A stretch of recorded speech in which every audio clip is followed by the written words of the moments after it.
Quite on set! And action.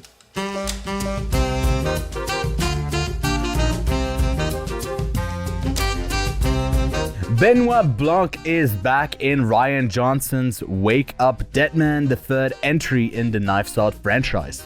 Maybe he can investigate the robbery that took place at the Venice Film Festival this year, where Park Chan-wook's No Other Choice left empty-handed. We'll let you know why it's one of the best films of the year. We also have a bunch of spotlight reviews, from a documentary called Predators to a South Korean action film called High Five, a Chinese one called The Sixth Robber, to a Scottish film about the Tourette syndrome called I Swear, and finally it ends a horror film without distribution that launched off the first batch of films on Letterboxd video store. Welcome back to Quiet on Set. I'm Ewan Graf, and I'm joined by Kevin Taelemans. I don't know if we said our last names before, so formal now. Anyways, Sure. We're back, and I think to kick off the show this week, we do want to tag on to that, like, It Ends launch on Letterboxd, and this sort of, to me, quite frustrating discussion around what Letterboxd offered here and the costs that come with it. Kevin, maybe you can run us through what the Letterboxd video store is. Well, the video store is an initiative from Letterboxd that is basically like, hey, a lot of titles don't really get distribution. For example, we always say Stolen.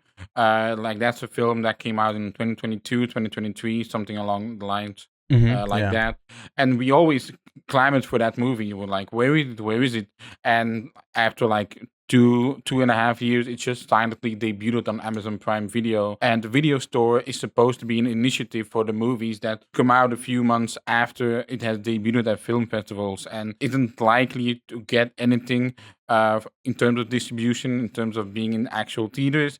Then hey, maybe we can have a premium VOD release on the video store, because the video store is like a small tiny library where people can pick up the movies from their shelves. That's they call that as well. It's laying on the shelves, and the people don't really like it because it is at premium VOD prices, and it is not a big movie in terms of blockbusters.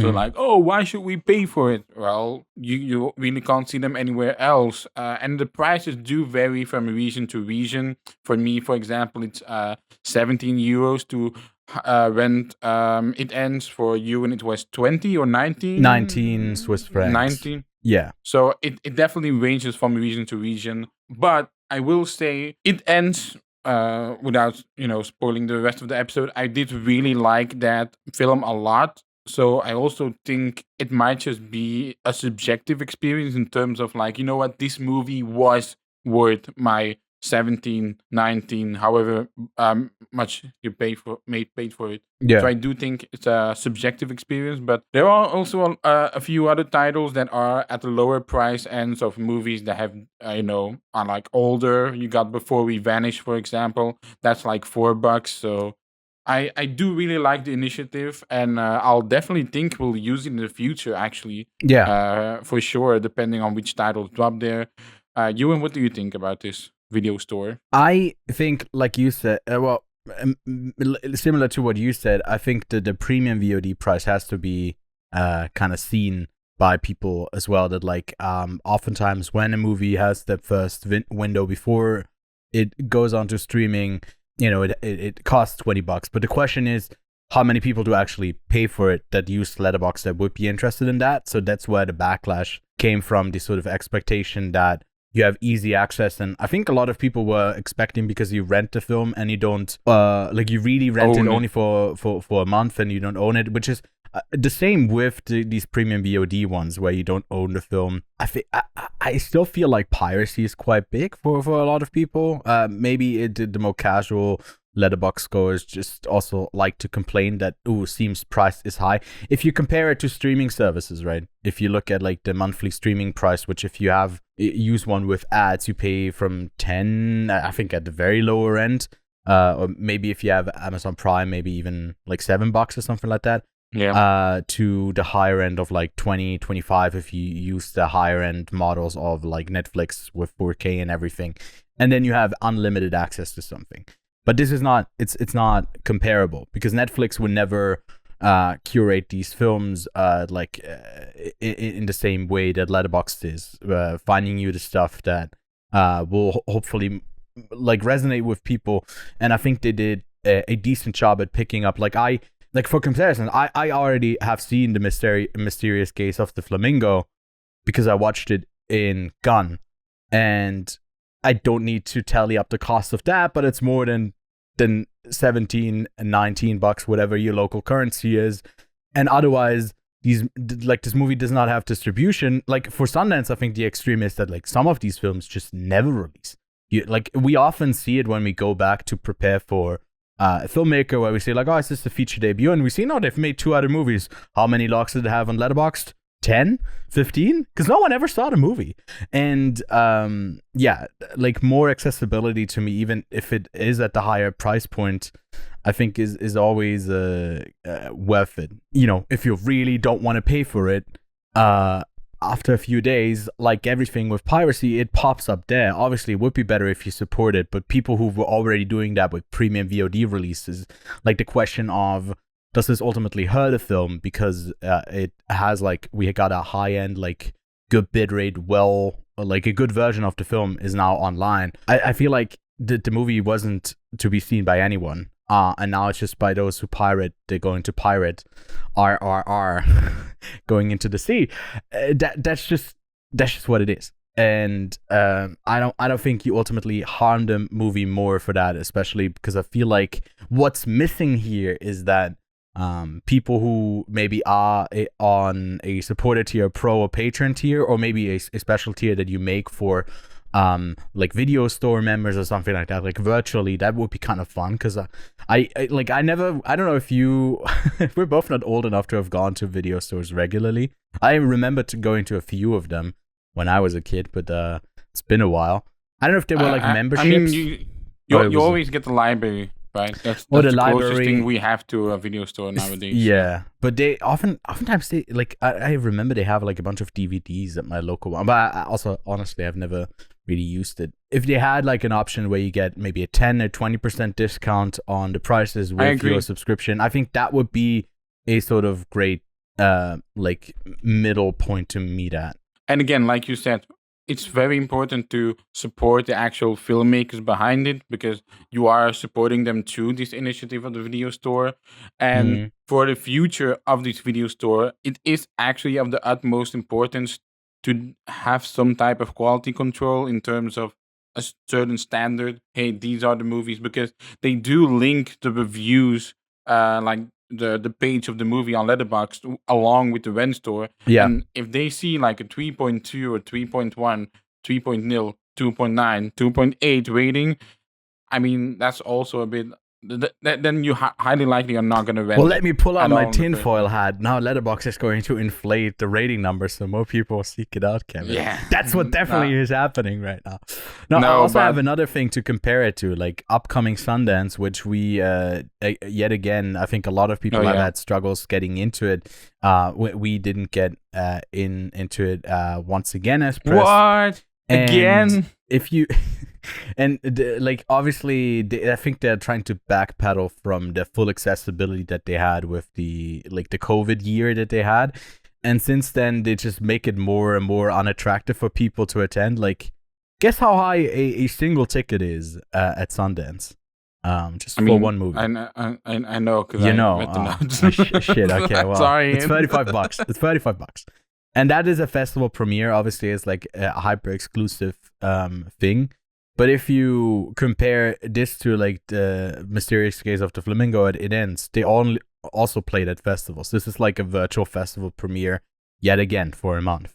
And I think if you look at it like this, or just like as an entry to the cinema, which ranges, at least for me, $19 is about the average price at the cinema here in Switzerland, which is, I know it's high, but the cost of living in Switzerland is very high. So I don't know how it translates to US, what the average price is, and also what the renting price was for these two films. But yeah, also a few of the films, right? About half of them were available, like Sorry, A Wife from the Future, Kennedy, Tiger on the Beat, It Must Be Heaven, and Poison. They were all not available in the EU region, or at least not in Belgium and Switzerland.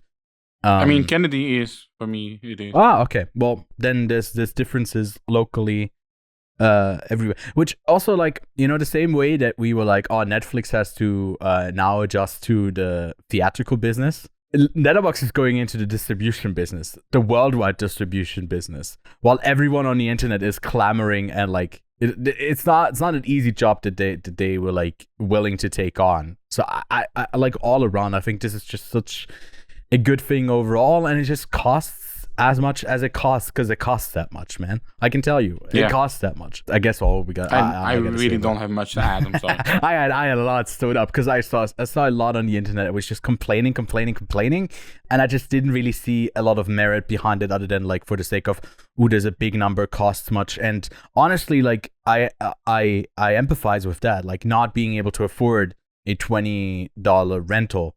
Like obviously that's understandable. And you don't want to be excluded, but like, I don't know. I just didn't like the discourse around it. But, Kevin. Yeah. Speaking of, no, actually not speaking of anything. Kevin, let's get to our main review of the week. Oh, wait, what's our main review again? It is the third entry in Rian Johnson's Benoit Blanc murder mystery thriller series, Knives Out, Wake Up Dead Man. And they're fully dropping the Knives Out like precursor. They're not like Knives Out presents. It's like, no, it's just Wake Up Dead Man. It's cleaner. Oh, yeah, because drop Knives Out. Glass Onion was Glass Onion and Knives Out mystery. They added that, and now it's dropped. Exactly. It's like the Facebook meme. Hey, just drop the Knives Out mystery. A bit long. It's a long one. But yeah, it's the third entry in the franchise. It once again sees Daniel Craig return as Benoit Blanc, and a star-studded stellar cast joins him alongside Josh O'Connor. We also got Glenn Close, Josh Brolin, Mila Kunis, Jeremy Renner, Kerry Washington, Andrew Scott, Katie Spaney, Darren McCormack, and Thomas Hayden Church. And for a brief one or two scenes, we also get Jeffrey Wright, which is always such a pleasure to have on screen. When young priest Judd Duplessis is sent to assist charismatic firebrand Monseigneur Jefferson Wicks, it's clear that all is not well in the pews. After a sudden and seemingly impossible murder rocks the town, the lack of an obvious suspect prompts local police chief Geraldine Scott to join forces with renowned detective Benoit Blanc to unravel a mystery that defies all logic. Kevin, once again, I think this franchise delivers on a movie that is fun, that has characters that are, very much like they're overblown stereotypes in a way, but then at the core you also have some very human stories that come together through a incredibly well written script. Like it's just kind of all like, you get so many edge cases that just kind of should rub this, I don't want to make this sound sexual, but they they like are not supposed to fit, but then they end up fitting in this like beautiful like sort of church window glass thingy, mosaic thing, and it's just like it's all beautiful. It comes together so well, and you're just wondering like, how does he pull it off yet again? I think we both had a great time with it. Can you tell me why Wake Up Dead Man worked so well for you? You know what? I think this is the most novelized version, or at least the first Knives Out movie that really feels like a novel. And Rian Johnson has like stated that, oh, that's what I want to do with the Knives Out movies. Like I want each movie to be its own book, its own feeling. And I think this one feels the most like a detective mystery novel. And they even hint at it pretty much inside the movie. Like it becomes so meta and so convoluted and wrapped up in its own mystery aspect that I think, I must say, I think I like this Knives Out the most out of all of them. But I do love the first one. Yeah. Because again, like I did see in a theater, Rian Johnson was there for a Q&A, so I do have like a special feeling towards the first Knives Out one. Mm-hmm. But I think Rian Johnson does something in this movie that I just did not expect him to do. And even though you named all those people in the cast, this is the least ensemble film of all the Knives Out movies, which For feels sure. very against itself. Again, Josh O'Connor knocks it out of the park, along with Daniel Craig and the rest of the cast. I'm not gonna name just a few yet, as we dive into spoilers just a bit later. I must say, the unsung hero of the Knives Out trilogy is also the cinematographer. Steve Yetlin knows how to frame a picture. That man, Jesus. And with Ryan Johnson again, there was like a video of him saying how he achieves some color in the frame itself, and it's just With like it's just taping it's up. just plastic. It's just good old filmmaking, perfect- practical filmmaking. practical filmmaking. Yeah.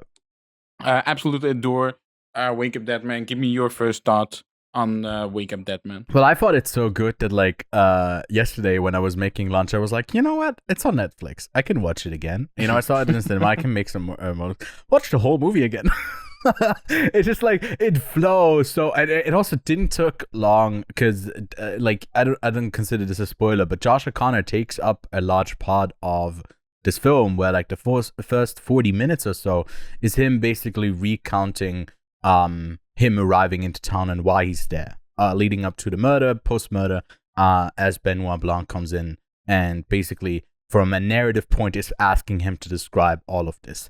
And it so needlessly flows into it because like at first I was like, oh, we're getting like voiceover sort of introduction to it all. Like, am I vibing with this? Someone taking over so much? Is it going to be about like the narration being a misdirect? Can we trust this? Like I was like, all of my senses went off of like mystery. Let's try to solve it.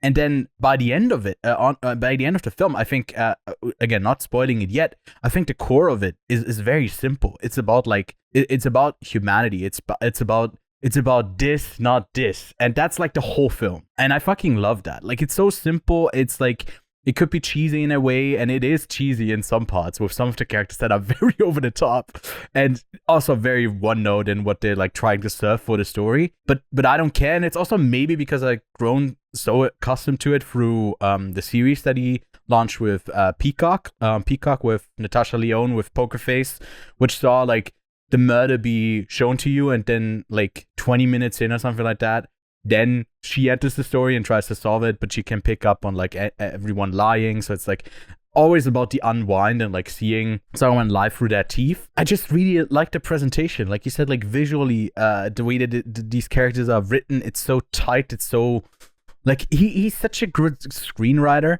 Pair that with someone who's visually very strong and knows how to get like the most out of a frame and out of the cast of what he's going for. Like I was just all around impressed. It's just a very good movie, like the sort of film that like anyone can enjoy, which I also think like, you know, it's a movie about faith as well, about religion, but it doesn't look down on religion. It like sees like tries to figure out its place in our modern world, and that's a lot for like a sort of mystery entertainment movie where Daniel Craig is like putting on a weird like fake southern twang. You know, you don't expect that, and it actually resonated with me like towards the end of the film. Like I caught myself almost a bit teary-eyed a couple of times. I'm like, oh, that's very sweet. I like that.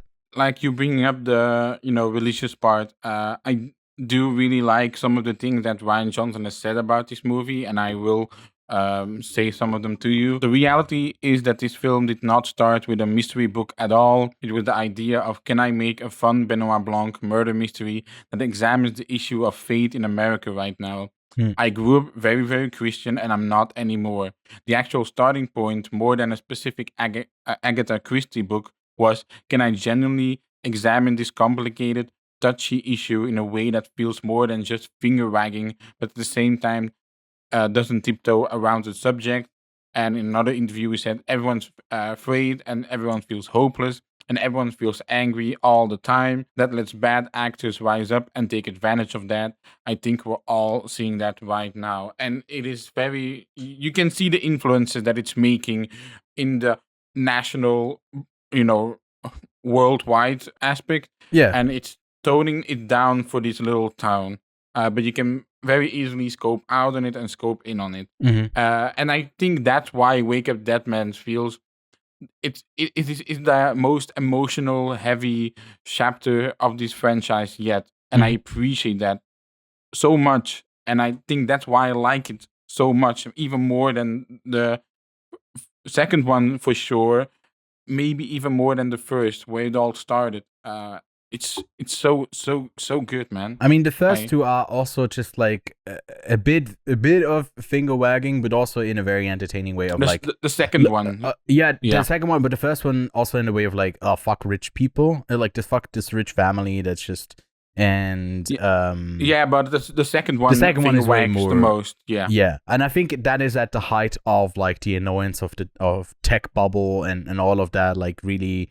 Yeah, like it was a movie of its time that is probably not going to age as well as something like this, because like, there's literally a line pretty early on in the film from Josh O'Connor where he says to Josh Brolin, like, you're intentionally keeping them angry. Josh Brolin is someone who, like, as a character, we don't get much on him other than like why he does things. It's just because he has this sort of power that he has. He's holding on to it. Just really frustrating in the way that like you got other characters around him that like a Glenn Close, who is supposedly just wants to serve her faith but is not allowed to. So even these bad actors enable the people who have ultimately would have good intentions but are always misled by what something is truly supposed to be about. It ends up hurting they are hurting others and they hurt themselves in a way. Like I'm not trying to give away too much from because it was still, I guess, non-spoilers, but I do want to get into spoilers soon because there's a lot of like interesting let's get things into in them. Let's get into it. Spoiler warning. Spoiler warning. I think this whole film is about Glenn Close's journey, about like her thing of you know, as the harlot whore that she is complicit in like creating, as the whole everything, the murder and of it all, and like basically continuing on the worst parts of the priest who died swallowing the diamond or the jewel. I don't even know. Is it a jewel or is it a diamond? Yeah, is it a diamond? He's taking what's it called? Like he's taking the body. He's taking the body of Christ, right? And swallowing it all. Which is like the body of Christ of America is also like it's money. So in a way it's also like the twisted thing of like how it consumes him, how it kills him. Like I'm jumping up way ahead here, but her final moments. I know, but her final moments then. Like I found really moving, where like there's a couple of characters that say like, oh, that poor girl. I think Michelle Washington is the one who says it first. Later on we get Josh O'Connor saying it, I think at one point, and then by the end it's Glenn Close, and it's like her final words as well. Like it's all ultimately a movie about like empathy and being there for one, to like be in service of the world and not beat it, I think is one of the lines. Like there's a lot of like really good, like there's also, it starts out with him like saying he's young, dumb and full of Christ, which I found really funny if you know what like the other saying is. But yeah, we're here to serve the world, not beat it, you know. And him as the lead character I found to be quite compelling. Like, do you think he steals the show from Daniel Craig? Josh O'Connor? Yeah.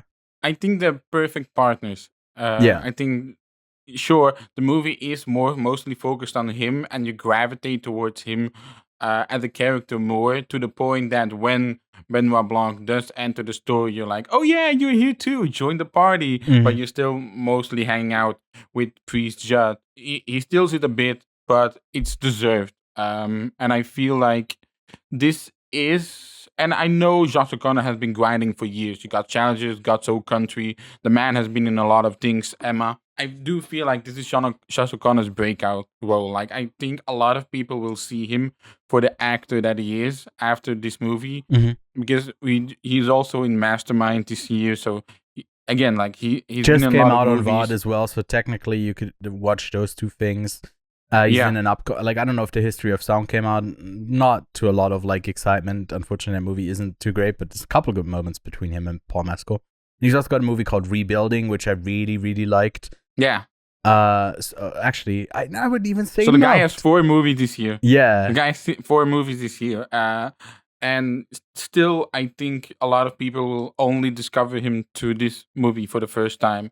And yeah, hopefully they'll go back and watch his previous work. There's this one scene a lot of people now are mentioning as well on the socials, and that is the phone call scene. At a certain point when they there's this mystery that has to be solved, and out of nowhere he's taking, I mean, not exactly out of nowhere, but in a certain moment he's deciding, you know what, let me actually sit with this moment, let me actually listen and talk to this person. It's his job, and it's like, this is what it feels like to be a priest, or at least to be a good person again. hmm And a lot of people saying, oh, I didn't know Ryan Johnson had this in him.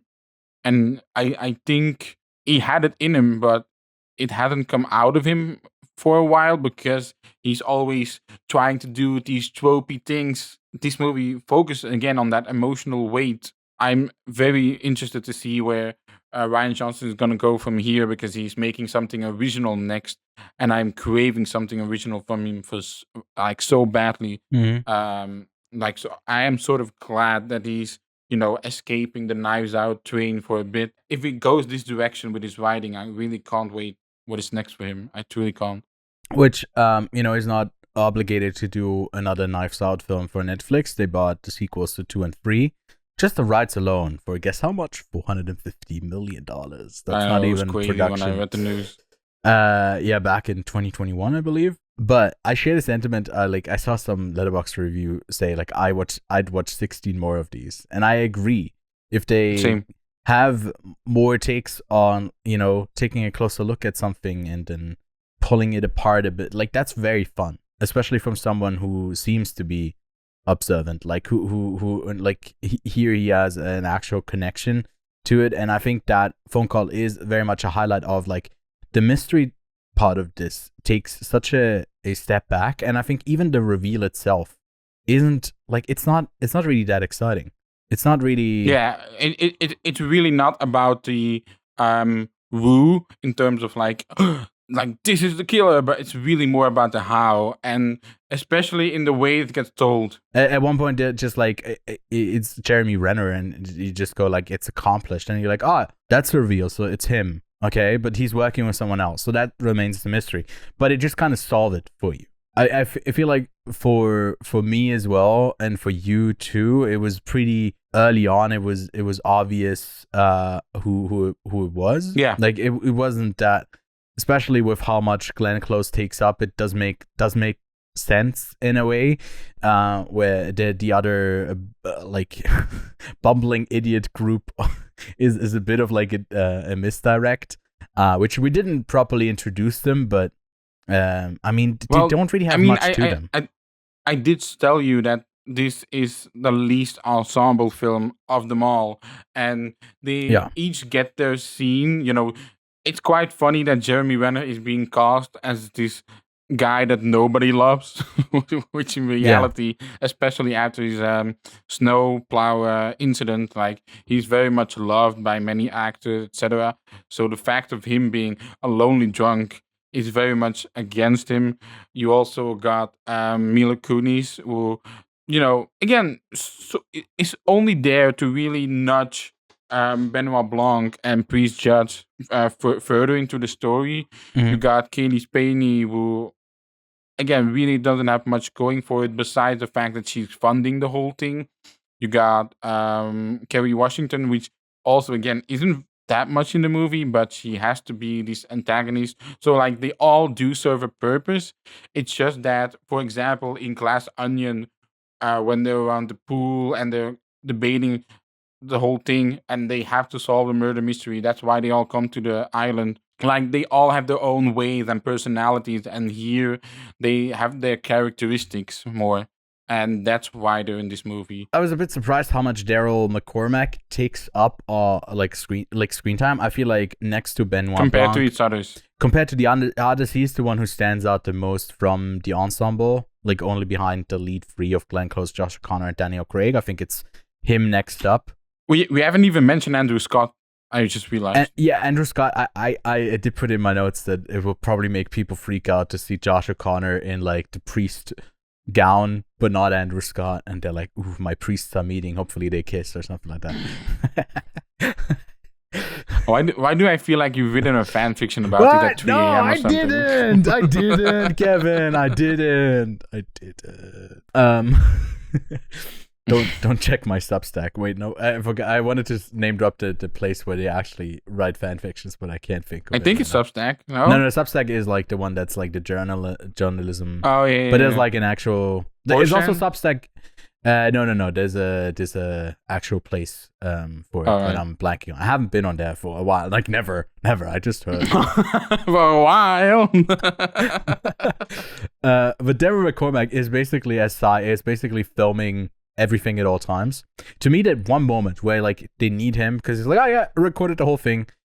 He wasn't recording, so I guess he was recording the audio alone, and he also start out like. I don't know. I was just thinking like when he started recording, it was just him in the thing and he wasn't recording. So that was a bit odd. But yeah, they get the information. You also want to highlight the moment he gets introduced. Yeah, like, when he interview. It's so when good. He says like, oh yeah, I know I've tried the cult of personality thing, the race thing, the gender thing, the trans thing, the border thing, the homeless thing, the war thing, the election thing, the abortion thing, the climate thing, the induction stoves thing, the Israel thing, the library books thing, the vaccines thing, the pro thing, the AK-47s thing, the socialism, BLM, CRT, CDC, DEI. 5G, everything. People are just numb these days. I don't know why. It's like, bitch, you're the reason why. He delivered it in the exact same way. It's so good. I like it. I like that moment a lot. It's great. I mean, if we are in here, we might as well do some of the other ones. Like, we recommended the book, Oprah. And again, my favorites are... There's a certain Phantom of the Opera needle drop when Benoit Blanc needs to shut up, please Judd. You also have Kaylee Spaney, standing up to grab her coffee or a tea or something. Yeah. And then you got Glenn Close being like, it's a miracle! And my definitely favorite moment is when Benoit Blanc says, "Aight boys, flip the meat." And the way they turn Josh Brolin over. It's so good. And like as it flips it over, it's like a match cut, or at least on the sound thing of like Father Judd like jumping out of the room again. It's great. It flies by, man. And this movie is I believe over 2 hours long. 140. 140. It doesn't feel 2 hours and 25 minutes. I gotta say, like it really flies by. It does take its moments, like that phone call moment where they are destroying the things. Like he's giving him a second look, having the little Jesus figurine. It's like, yeah, no, it's okay to break it. And then he's still on the phone call, and you see Benoit like look at it, and you give him a lot of like these moments that set up that he has this Damascus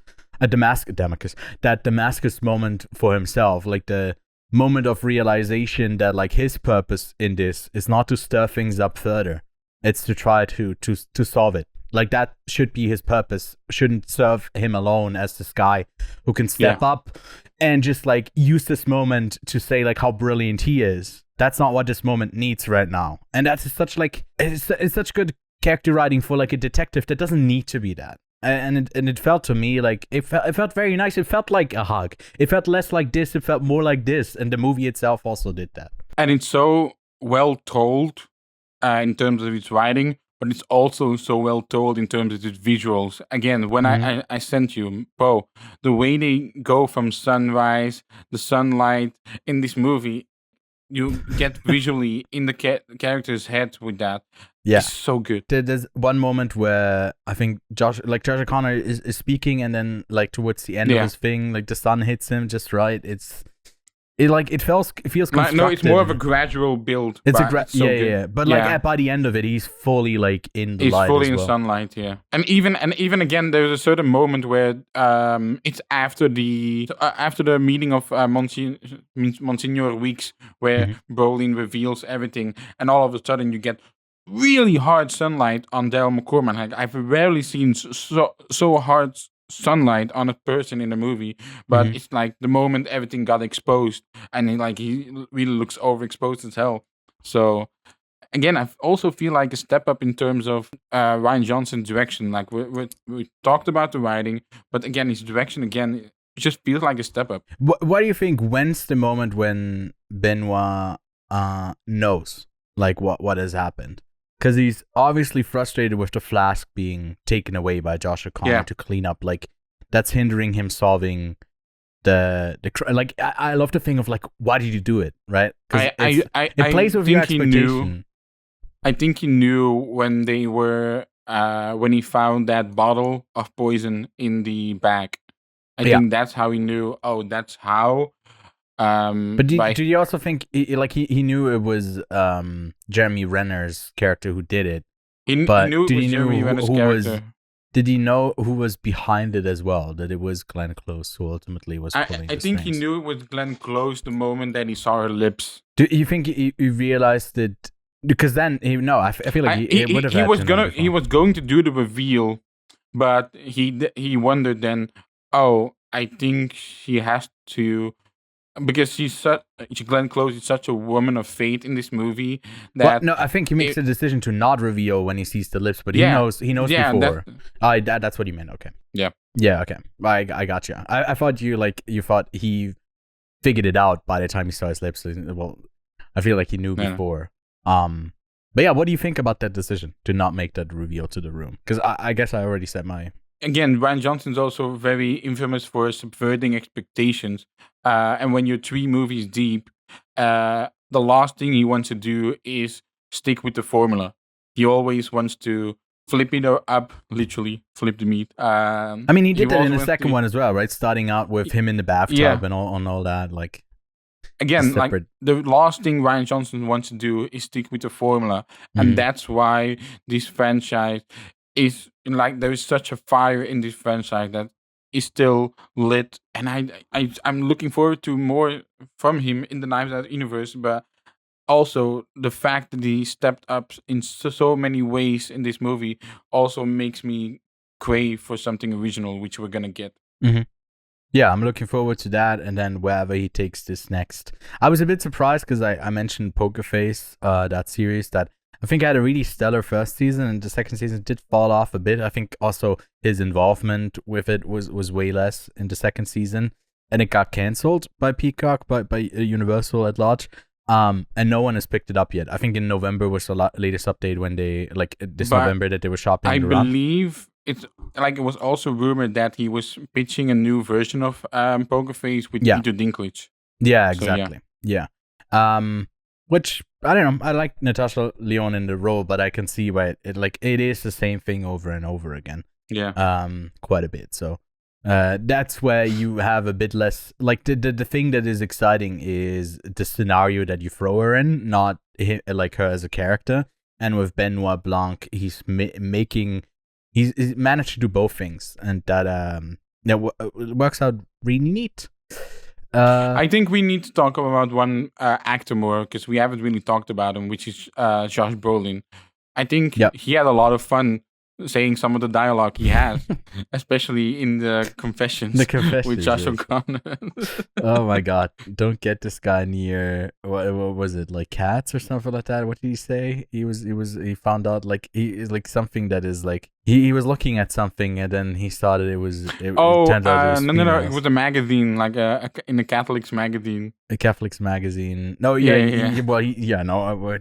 I guess I can leave out the details, but it's like it's funny, like that tension that and then the first thing Josh O'Connor sees when he enters his room is a magazine. So that's why it terrifies him even more. There's a lot of like that framing that is very like there's the thing of what we didn't touch on is that at one point I thought because Glenn Close's Glenn Close's character is managing everything, that the ordering of the crypt was done by her, but it wasn't. It was Josh Brolin actually who ordered it because he wanted to open it himself to get it out.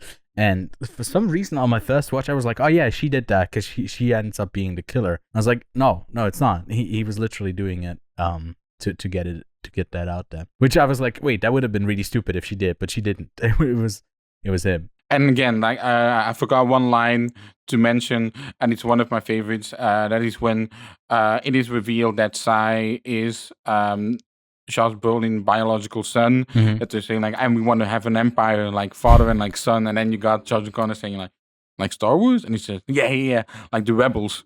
It's like, it's so good. Yeah, it's like also he's the one who's like in one of the final scenes as well, like trying to demand to get his inherency. And as he drives off in his car, like Jeffrey Wright goes, "Little punk bitch." Jeffrey Wright, he shows up twice, and he just gets to swear and call people like a little bitch. Yeah, no, he's great. He was like, the first thing when he's reprimanded and in front of a board, and he says like, "Oh yeah, actually, no one's actually mad about you punching the guy. He's kind of an asshole." Yeah,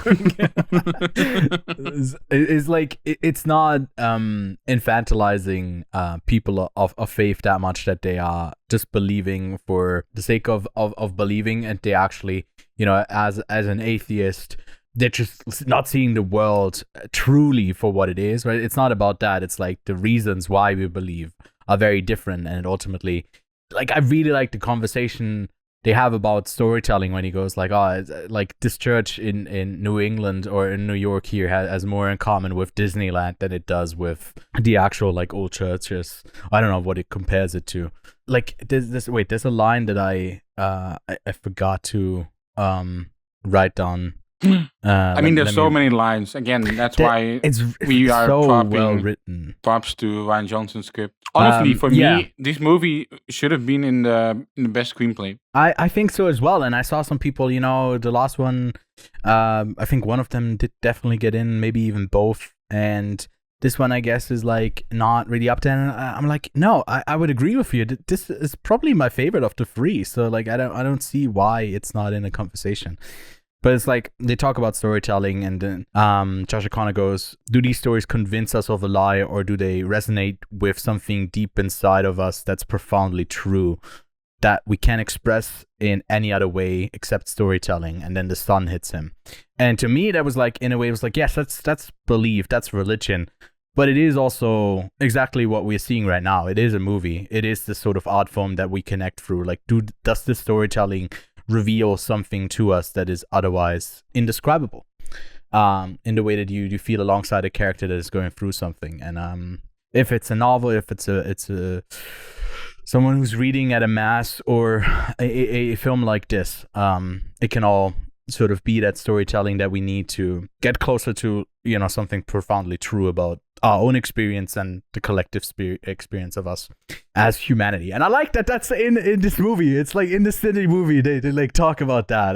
It's such a nice balance to find. I do wonder if this will be many people's favorite, because the first one is actually so like near perfect in terms of a movie. It's like in terms of its pace. Yeah. And in this one, the pacing is great too. In that one, yeah, and in this movie, the pacing is a bit on the slower end, due to, hey, we're actually gonna dive into the deep here instead of the like the formula and the, hey, detective solving the mystery, we have to do these beats, and this movie sort of stops at a certain beat and like decides to go deeper into it. So because I just saw like the first Knives Out on Letterboxd has more 5-star.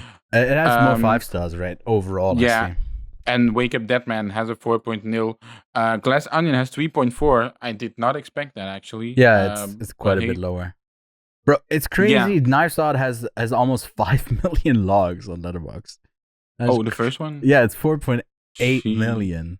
And this new one is already at 387 at the time of recording. And the second one has 3.3 million, so yeah. Mm-hmm. Yeah. I mean, it does show, again, it is... We're talking about Netflix. I guess we should mention it. It is a bit of a shame that this movie isn't in theaters. I see it working so well in theaters. A friend of mine in Australia went to see it, and it was like the whole theater was packed and like enjoyable. Like, that is such a communal experience that would have improved this movie even further for me. Yeah, it didn't come out here locally. I did get to see it, but it didn't release theatrically here at all. Like Glass Onion also didn't come out here. I had to go to Germany for that one. to watch it. wow. I took I think 6-hour round trip to go see Glass Onion. It was Was it also because the 6-hour trip, I think it was like more like 4 hours, but it was German trains, so the German trains, yeah, the Deutsche Autobahn. Let's go. the Deutsche Bahn. Yeah, Deutsche Bahn. Autobahn would be with cars, but like alright. our train just didn't arrive. It just didn't come at one point. It's so typical. And I had to go to Germany, just over the border, because I'm not too far off from Germany, to go see Everything Everywhere All at Once. And it went with my little brother over the border. And that train, when we went back, also just didn't come. So we had to walk back to Switzerland, literally. For Everything Everywhere All at Once, I did go to the Netherlands to watch it as well. So I went over the border for that one as well. But anyway, Wake Up Dead Man, I am giving it a 9 out of 10. Wow. I do have a bit more, favoritism towards the first one, but I must say I think this one is the best so far. Yeah, I told you yesterday that I was this close to bumping it up to a 4.5, a 9 Maybe out of after 10. this conversation. No. I'll keep at a 4, because I also have the first one at a 3.5 and the second one at a 3. At least do an 8.5 out of 10. I'll do an 8.25. Just 8.5, 8, whatever. It's Man worth, does not do halves. It's worth catching. It's a very enjoyable film, and it's also one of the year's best. So we both wholeheartedly recommend Wake Up Dead Man. How about you? And we go from one of the best to one of the other best movies of the year. No other choice. There's no other choice. We gotta review it. This one is Park Chan-wook's latest film. Is about a man who, after being laid off and humiliated by a ruthless job market, a veteran paper mill manager descends into violence in a desperate bid to reclaim his dignity in a way that he sees fit, by, I guess, eliminating his competition. They did switch up the synopsis since we did our review from Venice, I believe, because it was, I believe, like, the only way eliminate his competition or something like that, I think is what it previously read. But this one is an adaptation based on Donald E. Westlake's novel The Axe from 1997, premiered at the Venice Film Festival, where the biggest crime was not the murder that took place in the movie, but that this film was not ranking in the top 8 of the 21 total films in competition, which is laughable. It's just so laughable. But yeah, this one is special to me. It was probably my most anticipated film of Venice for sure, but for the year, because I think Park Chan-wook is just a filmmaker whose films you want to watch twice for your enjoyment, just to get them sometimes, to catch all of the details, and you probably miss a whole bunch of them still, but it's just very evocative, provocative filmmaking in its visual presentation, and the way that, like, in the literal, like, first scene, we get a shot of, like, his POV, but then it doesn't, like, stick with one perspective. It is just always in service of what's best for this moment right now. And I feel like Park Chan-wook does not give a fuck if something is, like, tonally or, like, stylistically really out of place. Something about his editing and his visual prowess in how to craft stories, it's just always the right call. Like, it's just, well, there's a few moments in this where, like, there's one moment in here where, like, the editing goes crazy. Like, there's a little, like, the teenager is, like, on a little bonsai tree thing in his greenhouse, and he just, like, cross matches like it goes crazy. But still, I was like, you know what? I'm on the train. I'm not getting off. This is still getting me to my destination, and like a ton of fun, also pretty dark story, and I did not expect to laugh as much as I did, because I think the story itself is, like, it's pretty dark. It's about a guy down on his luck deciding to kill others for the benefit of himself and his family, and that shouldn't be as entertaining. And I was even on my rewatch last night, I was thinking, like, is he a protagonist? Like, can we say he's a protagonist, or are we just following sort of an antagonist in the world? Like, is the world the antagonist? Like, what's happening here? I think it takes a bit of like an easy way out in a few places where everyone he interacts with also has like their shortcomings. So like you ultimately end up rooting for him because he's like bumbling around in the world trying to get to like his first kill to accomplish what he wants to. But I've said enough. Like Kevin, you are also partly through a rewatch of the film. What do you think of it? Well, actually, I wanted to quickly get your thoughts. Had you read the book? Like, did you finish the book before your rewatch? I finished it this morning. Oh yeah.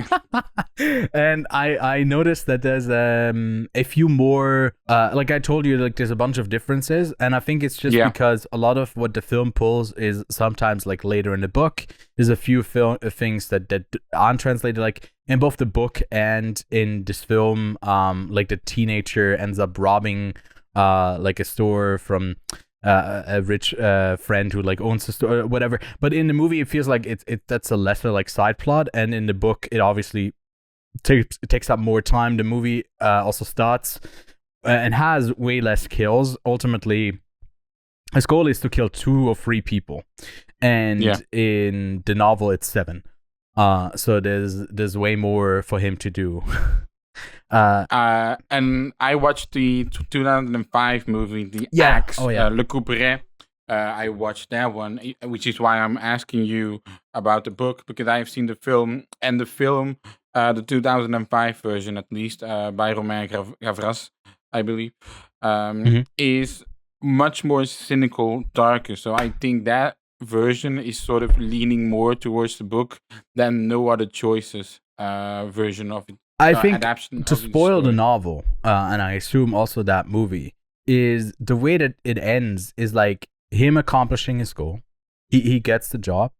He's in the turmoil of like what that does to him psychologically to get there. He's like a broken person. And I don't get that feeling in, I guess this is also a spoiler for No Other Choice, which I think our whole review is like, go see this film. And we do want to, because we already reviewed it out of Venice, so I feel like there's no point in reviewing it spoiler-free again.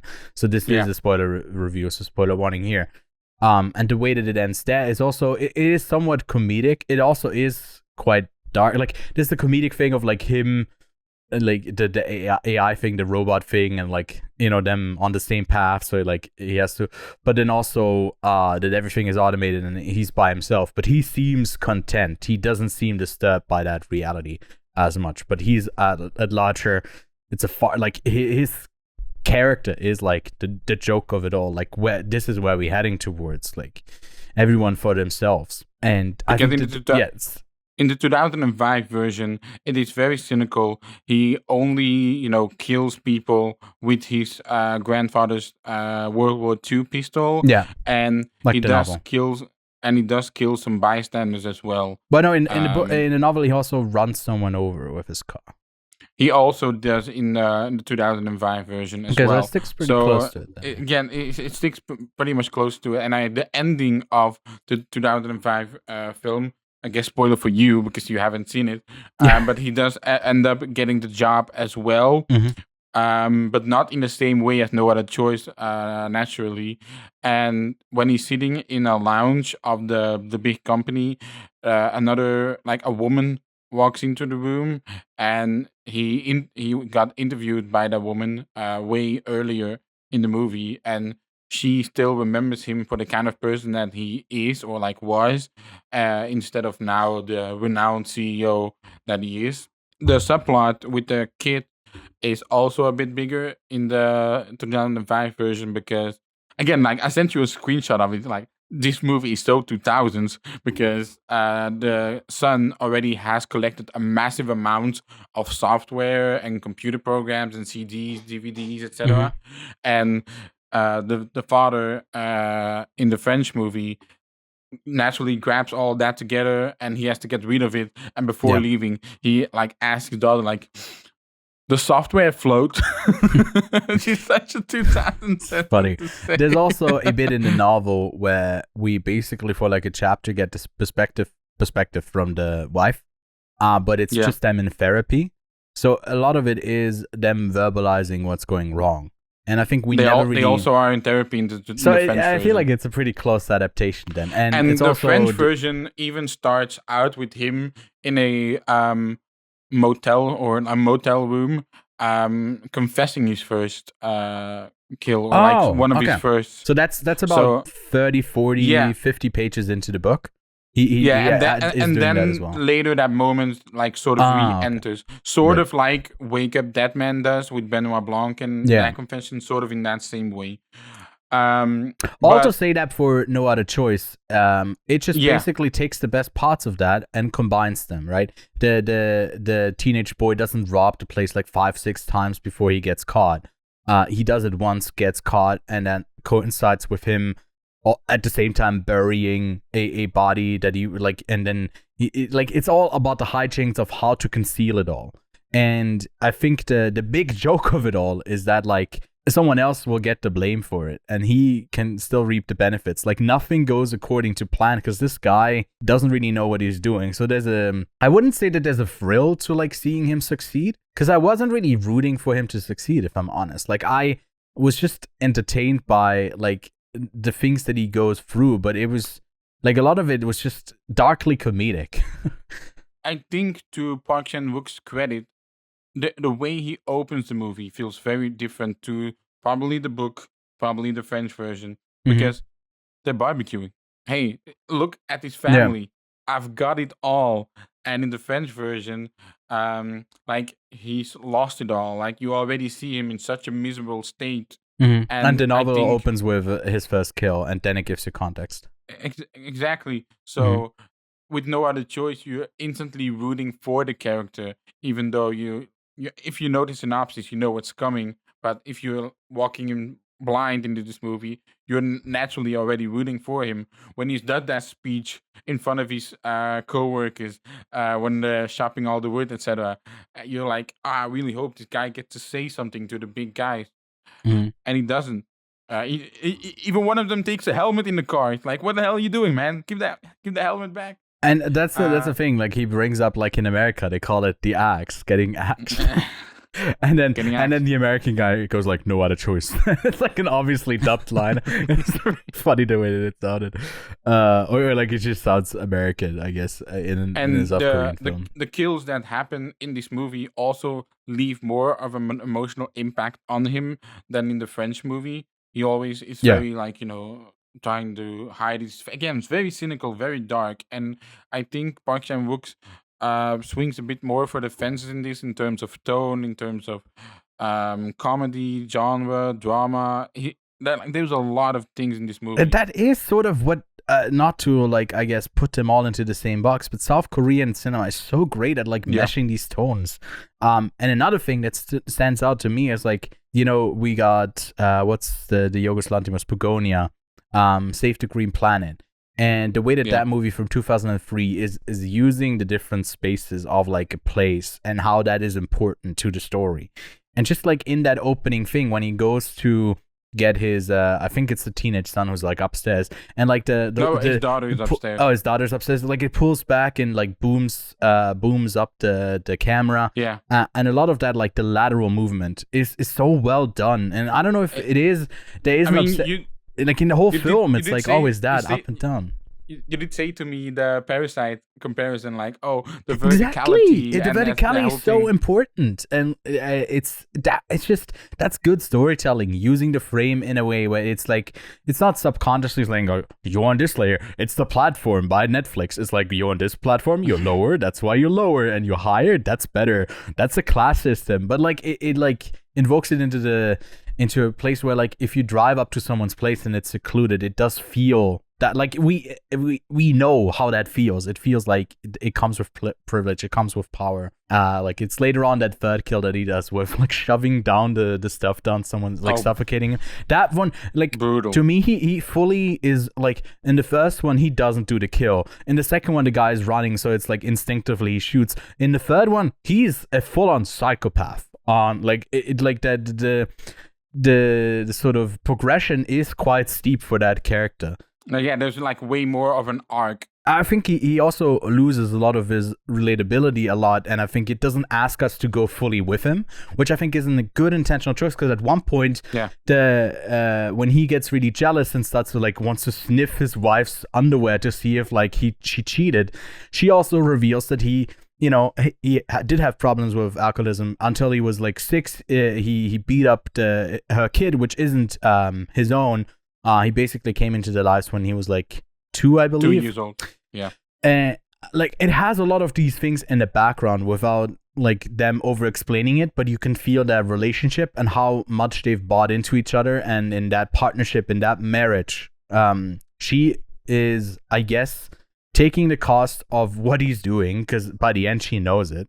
I don't know to what extent she knows, but she knows. She basically, through the context of the police, I think she gets everything. In the French version, she doesn't.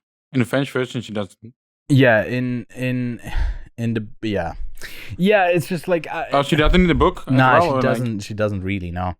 I think she's the most accessible when she's directly talking to him, and I think in the film, because we get so much cross-cutting as things are happening, because it also is putting into context what's the priority right now, right? Yeah. Or like they're both, or like when they're both digging a hole, a lot of moments are just so visually stunning that like you also then pick up that they're thematically rich too. It's so impressive, like. Bro, I'm blown away. I'm blown away, man. Park Chan-wook is such an impressive filmmaker. And that's why I like these ones either, because again, we're essentially comparing it a bit, but I don't want to do it too much. But in the French version, you have these therapy sessions. You mentioned them in the book as well. Mm-hmm. Here, they're actually communicating. When there's a woman chasing him, all right, with a gun, screaming crazy. And the thing that is even more terrifying than that to him is 10 missed calls from his wife. Like, ooh, he should be at the dance. That shows that there's still humanity in that guy. And in the French version, probably in the book, that is less of a thing. Like I like the fact that his family still has a place. Like the way that they go about, for example, solving the thing with the teen who robbed something in the police station, and she like takes off her bra and has a whole plan to like do something. It's like this whole family has like, and then that's not how it works out. It's just, it makes a scene, everything is just chaotic. The whole feeling that we get is as soon as you take away, like in a larger sense, as soon as you take away people's like steady way of living, you throw them into full-on chaos, essentially. Like that's the heightened version of this, obviously taking to the biggest extreme. But you're making them you change them fundamentally, because you force them in a way where like there's also a discussion to be had, like how much of, like the way that I read it after Venice was like, this guy just wants to hold on to his upper middle class life, his way of privilege. He still wants to belong that way. And I didn't really read it as cynical this time around. It just felt like it was a guy who just wanted to have people to provide for, and maybe that is like an outdated sense of thinking from a guy who's like 50, 60 years old with his family. You know, I've sort of moved more past that way of thinking, but I could definitely resonate with what he's feeling. I was just feeling for the wife a lot, because like I like the bit where he gets the missed calls, and then she's at that dance, and the way that she like reluctantly and very provocatively then goes to dance with the younger guy in the book. She's actually full on cheating. I don't know if it's in the French, because it's a French novel. They probably there's no dancing in the French one. There's no dancing in the French one even. The dancing isn't a thing in the novel either, but she was just like, it's revealed that she's been cheating on him for a while. she is full on cheating as well in the, because in the movie. In this in this movie, it's like 3 months have passed since he's been laid off. He's tried other jobs and everything. In the book, it's been 18 months. So they're way past, like, you know, they're way further down of this like hole of unemployment. The daughter plays cello. I don't really fully see how that was like relevant to the story, other than being able to connect with them once the dogs were back. But like I didn't really see that. What is worse, the dogs are away, or you have to cancel Netflix? The dogs are away. What the fuck are you saying? I know I'm not a dog person, but that is way worse.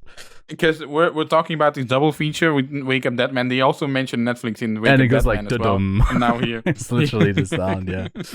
The main message of this movie is as well the fact that in this society we're made up to be against each other instead of being around each other. And that's that's why this double bill of Wake Up Dead Man and No Other Choice is also sort of perfect in that way. Because the sentence I like the most that I also said in the original review is like, don't you remember, like, what fun it was to just talk to your colleagues, get a drink with your colleagues. I don't remember the exact sentence, but just that sentiment alone of being like, hey, amongst each other. Yeah. Even when going for the same jobs, you're like naturally set up to be against each other in this world now. Because he's kind of surprised when the police said, like, oh, they knew each other. The two people that he killed, right? He's like, he's put on like a facade of like the surprised guy, but also, because they were both doing the same thing, having the same passions. I think this movie is also, because he described it in his director's statement about like someone that he resonated with, like the guy has an obsession with paper, and all the people he goes after, like a lot of the I think the more heartfelt moments are like the first kill, right? When his girlfriend pulls the trigger to actually shoot him. Like, oh, you die from 2 bullets. It's like why like the way that she has like the pulp the statue for Pulp Man of the Year right behind him, has it lined up to hit him, and then he goes like to say, why do you keep insisting on taking this paper job? And she's like, yeah, why? And like he's pointing a gun at him. It's like, and again, that's why that sequence got a big applause at Venice. I rewatched that scene without hooting and hollering and clapping the whole time. It did play. And again, in that theater, because we watched in the theater, the stereos were booming with that music, and they really felt like they were screaming on top of each other. And added so much to it. So again, like if you have the chance to see this movie in theaters, go definitely watch it in theaters. Yeah. But I suggest we arrive at the end of this movie, which is that he does get the job. And he's now alone and stuck in that factory. Yeah, I mean, I did have one more thing to say about like the Pulp Man of the Year and the statue. I think that like how Park Chan-wook describes it as like being able to see himself as the filmmaker who's willing to do it all, to identify with that, like to go to all lengths. That like the way that these industries are dying out, that's very similar to like obviously also the paper industry, but it's been for a long time, since the 90s. But in a lot of other ways, in these other industries, like the passion dies out with these people, literally here being killed off, but also, the company's making the decisions to take that away. Just like sort of no one ends up caring about it. Here it's like to the detriment of some of the obsession, is some of the detriment to like, why couldn't you do something different? It's like, no, it's the only way of life. So it's such a movie about like passion and obsession in a way that is detrimental, but it's also something that maybe even these partners from the get-go are probably attracted to them when it's on the upswing and they're successful. Like that's something that I think is attractive to a lot of people as well, when you are passionate about like a very specific thing, because it makes you and it's sort of that being like that part of like their identity is ripped away from them, and it's like intrinsically tied with, I guess, the status as well and the money, which like gets it all convoluted. But ultimately, I was feeling for these characters more for the loss of like what they're truly passionate about. Like the way that like the guy described kissing her lips for the first time is like a certain piece of paper. Type of paper. It like made me crack up. It's just so funny. And he was hiding in the bushes and like relating to that, or like the way he gets. I mean, even like but even the compliment that that the first victim gave to his wife, and the wife is retelling the story, and she's like, "Oh yeah, and you told me I was good at the Matikomo paper," and it's like, no, that's a condom brand. Wait, actually correct you there. Yeah. But then, again, like you say, with this status, because way earlier, even nowadays, it's still like, oh, the man has to provide, and these movies also a commentary on that, because again, when they get rid of the dogs, the look that her parents give to him, for sort of being like, hey, you are to blame to be in this situation. I also really found that a strong aspect of it. Mm-hmm. Yeah, it's just so much to pull apart in this film that Yeah. I I would mean, certainly do you want to return talk to it. about the ending now? Because I do think No Other Choice has one of this year's best endings. Yeah, I mean the way that he goes around that factory when they tell him, Yeah. when he gets the job, in a way of like, oh, you don't have to do the thing anymore where you hit the paper to check if Yeah. it's like, and he walks through and he is like the big thing there and he still does it.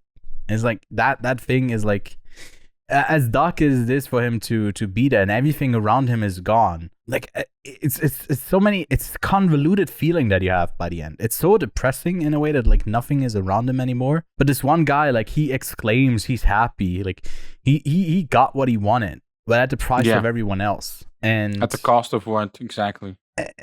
And that's how this, like, that's what this company wants. That's how it's set up. That's what it rewards. Hey, the shareholders are happy, productivity is up. And especially in these factories, I think that the AI conversation, the robotics conversation, that's where it's like making the biggest progress, and actually like that's why it also is taking away a lot of jobs, where there's not a lot of like voices around it as much as it is with the creative parts that kind of foolishly were also tackled first with this whole AI thing. But I think AI is making huge leaps in those factory places, and it's not a too distant reality that a lot of like these factories are like one man operated. I mean, it's another phase, if you will, in this industrial revolution. You know, when way back then, you know, people got replaced with the machine that were just doing it way more accurately, quicker, productively, and now we're in another phase of that, you know, era. So. Yeah. Exactly. I mean, the question is like his expertise are all kind of lost as well. I must admit, turn it on and shut it down. I must admit, I keep thinking about the Corridor Crew video about the Lord of the Rings, where they're talking about the father that has like made this thing, and then you got the son who gave his knowledge over to him, and now that has dissipated. Like, I keep thinking about that nowadays. Yeah. That was like a video that they did like a week ago or something like that, right? Yeah, I watched that too. Yeah, that resonated. That like, that sort of those things are, again, if you don't have the people who are passionate about that stuff, it's sort of the way that the whole system is set up. It's not rewarding the pass down, the taking the time to. You have to kind of keep up that like. The story of the pop man of the year that needs to mean something to these people. Otherwise, if it doesn't mean anything anymore within that group, if that's dissipating, if it's all in other places, then we lose something that we can't restore because it's fundamentally different. I think You and I is a perfect note to end this review on. Oh, I like this film a lot. I'm giving it a 9 out of 10. It was flirting I'm giving with it a 9 out of 10 as well. It's flirting with a 9.5 rating. It's one of the best. Wait, you don't do halves. For this one, there's no other choice. There's also like the amount of times that like different characters says, there's no other choice. There's no other choice. It's kind of. You know the choice, and then they repeat it back to their wives. It's all. Yeah, exactly. It's a whole. Great movie, Park Chan-wook. And again, we actually haven't even talked about his filmmaking, his transitions. I mean, you know the one I put in my montage. There's a scene in his third. The flicker of the light there.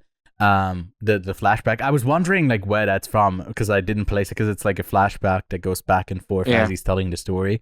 There's this one moment of a transition that is like very easily describable because a lot of those transitions you can't really describe accurately. You just kind of have to see it. But like there's one scene where they're like out by the fire after like he's finally also taken a drink and he's like loosened up in a way. It's like he's ready to kill, I guess.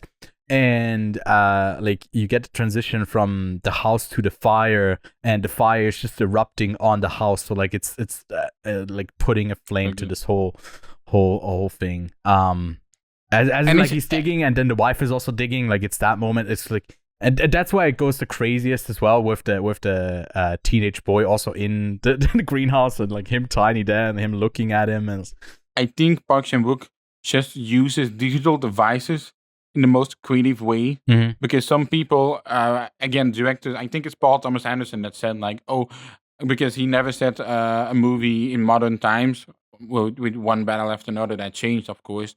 But he said like, oh, I think it might be him that said it. If I'm wrong, correct me. But it was like, oh, cell phones and that whole ordeal. It was like the death of movies because you have characters talking and now they could just talk over the phone. Yeah. But the way that Park Chan-wook uses it, whether it's video calling, whether it's hey, you need to point something out towards on this tablet, and then you got the reflection of it, and it's mad transition.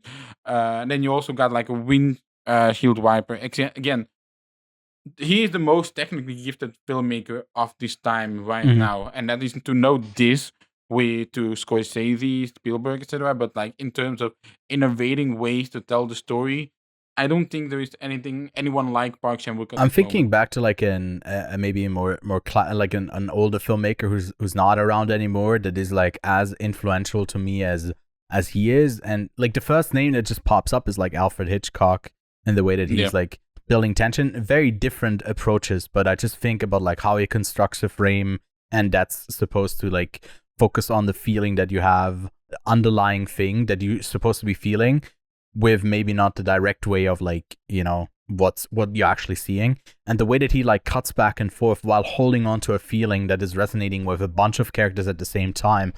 That is like, it's such a tough thing to do, to not feel showy and over the top. Like it so easily feels so constructed, and it never feels with his film. So like it's this and Decision to Leave, bro, it's just lifts his whole filmography. That's great stuff. Because hey, you get a mirror shot too in this movie. So we didn't say yet. Lee Byung-hun, fucking amazing. Oh yeah. Like I don't know, we didn't like it was just a given, but like his performance, because I've seen him in all sorts of stuff. I got A Bittersweet Life here. Yeah, which is one of his movies. Yeah. I do have a video on my own channel where I review A Bittersweet Life a bit more in detail as well. I love him in that, but like he's such a he's great in everything. He's great in everything. Bittersweet Life. What's his? I Saw the Devil. He's great in that as well. Mm-hmm. So he has done his like psycho parts in the past. Yeah, so it is fitting, but he balanced that with this, lovingly father will do anything, but he's also incredibly expressive Yeah. in this film. He's like constantly on the verge of a facial breakdown. And that with a toothache. And that with a yeah, exactly. I honestly think it's a bit of a pity that South Korean actors aren't really taken in as much for, I guess, the Parasite, like Sung Kang-ha. Was he nominated? But the performances were all not nominated, if I remember correctly. I don't think there are any of the. It's a bit of an. I will check. I will quickly check. Yeah, it's like the last one was with Minari, but that's not really it's not a fully foreign film. It's I remember the actors of Roma being nope, Parasite did not have any acting nominations. But I remember Roma being nominated, and I guess is that also maybe because of the language barrier? Because again, with Spanish, Penelope Cruz getting nominated, Roma getting nominated, Brazilians getting nominated with Fernanda Torres, and now probably. I mean, that was a big shift, I think, with Brazilians. Yeah. With Wagner Moura, I think that is because of Fernanda Torres and I'm Still Here. We also seeing the discussions for, that film to be even with sentimental value. So it's like European performers get eagerly recognized. South American performances get easily recognized. American performances naturally. So with Asian performance, is it the language barrier thing? Is it this might be a bit over the top acting? I don't know what it is. Yeah, I don't know. But I think we both agree that this is a performance that should be spotlighted for absolutely one of the year's best. It's so well done. But yeah, again, 9. Hey, rating. Academy, I prefer Lee Byung-hun's performance over DiCaprio's in One Battle After Another. You know what? I'll go further. You know who the frontrunner is? Chalamet? Mm-hmm.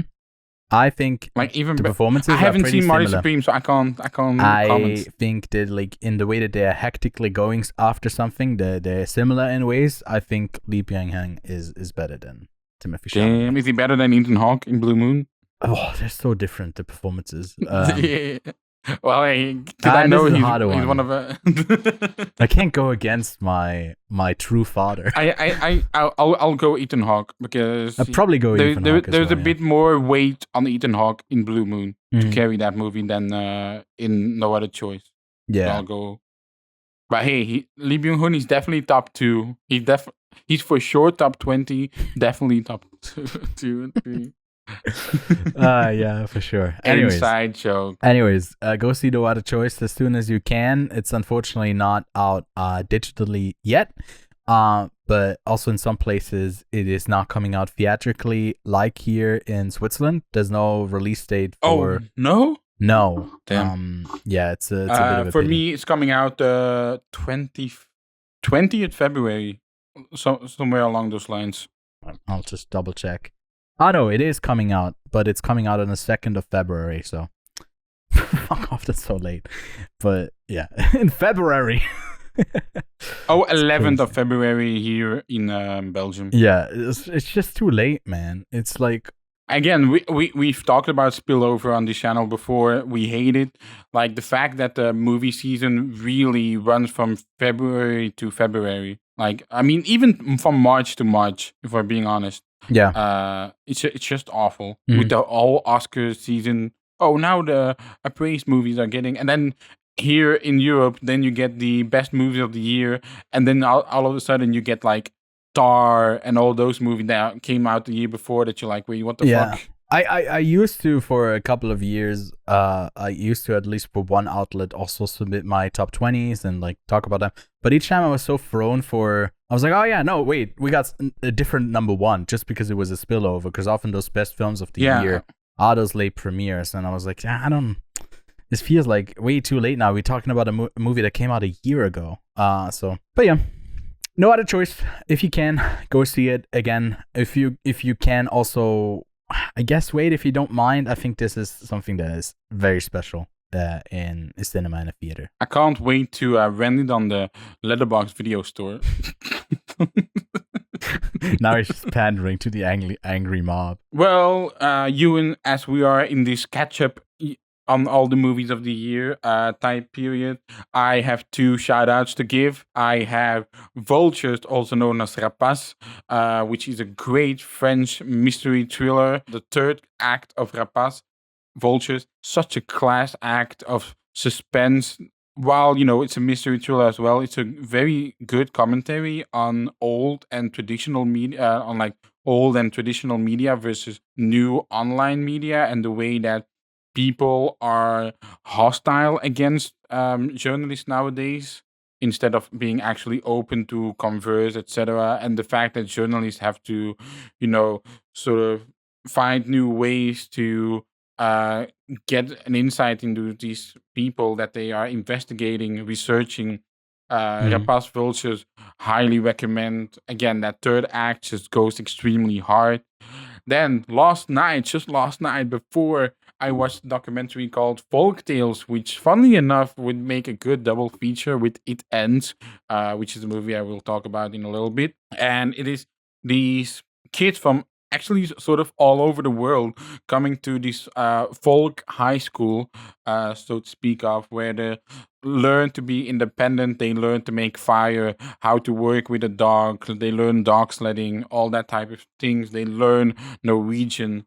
Is it Americans who go to Norway, or what's the... No. There's a girl from Norway.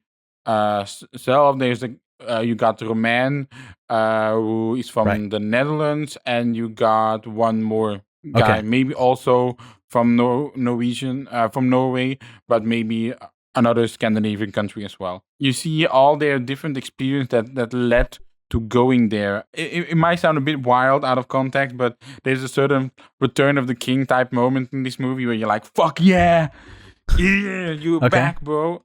Yeah. If you see it, you'll know. But it's on my watch list now, yeah.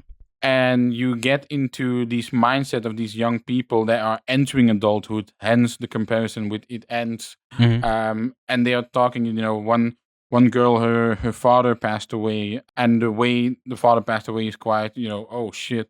Then you got Bjorn and Roman, who become two good friends, but are talking about it like Roman has this very negative type mindset, and he just can't seem to get rid of it. Like he's like, I can't really do this.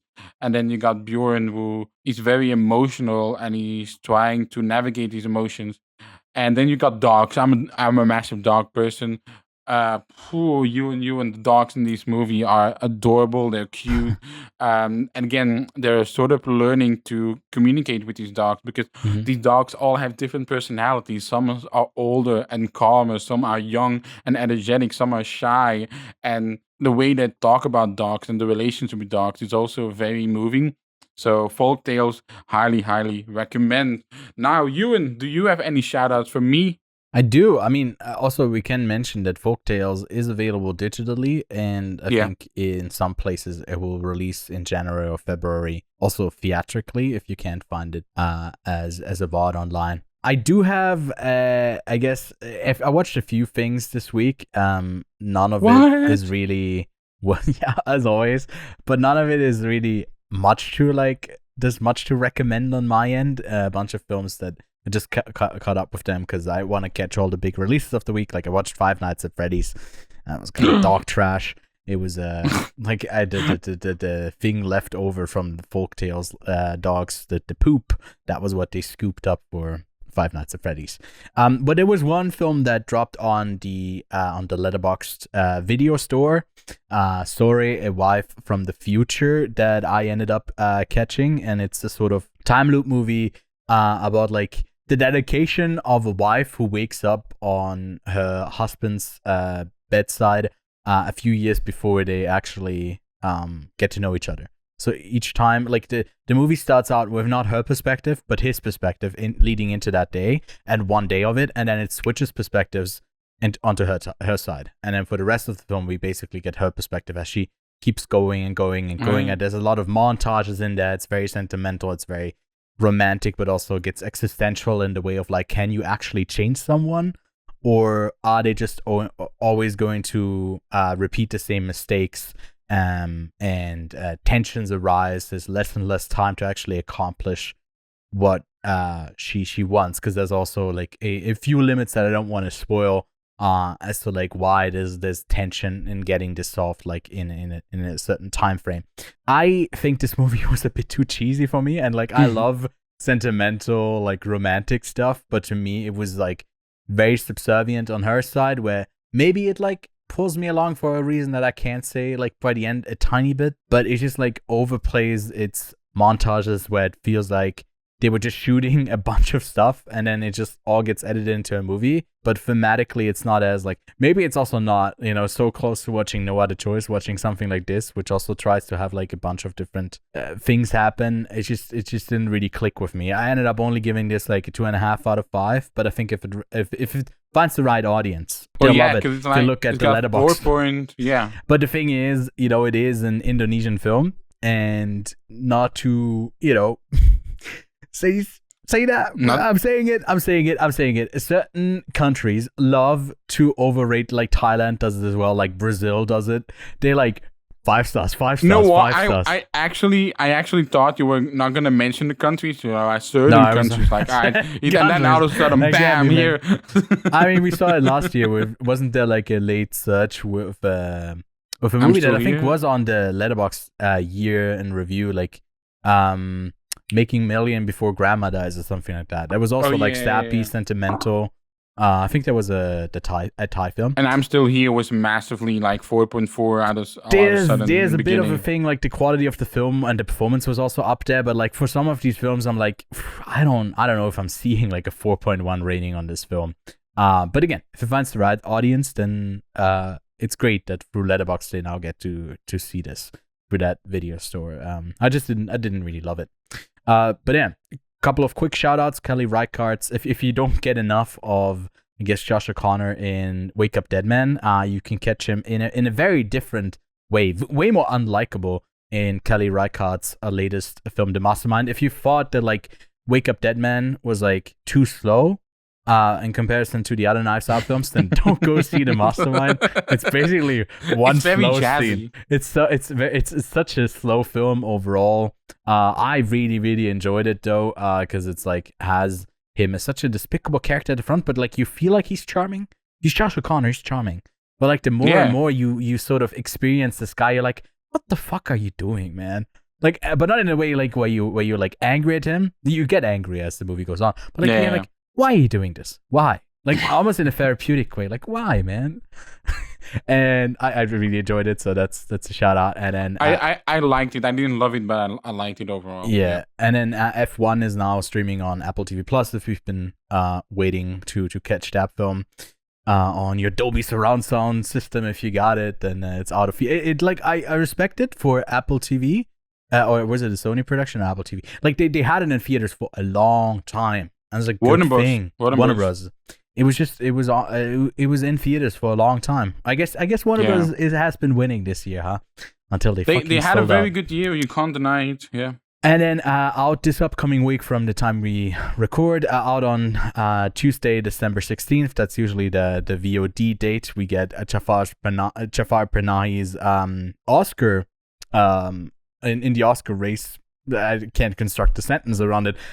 It was just an accident. It's not on VOD, and it's in the Oscar race. Then we also got Put Your Soul on Your Hand and Walk, which I really praised coming out of Gun. I tried to get it local distribution in a few places, and I failed. I was always told that like this seems to be like a festival only film, and I'm very happy that it resonated and released I think digitally already, or at least theatrically in the States as well. I just thought like there was a lot of attention for it for a potential Oscar nomination in Best Documentary. And it's a really simple film where it's basically just a journalist on a phone call with someone who is living in Gaza with I forget like how old she is, but a young Palestinian photojournalist. She was invited to come and I don't think this is real life. It's not a spoiler. She was killed like right before, like it was an intentional airstrike that killed her own family, and that's still like that's part of the process of this film as well.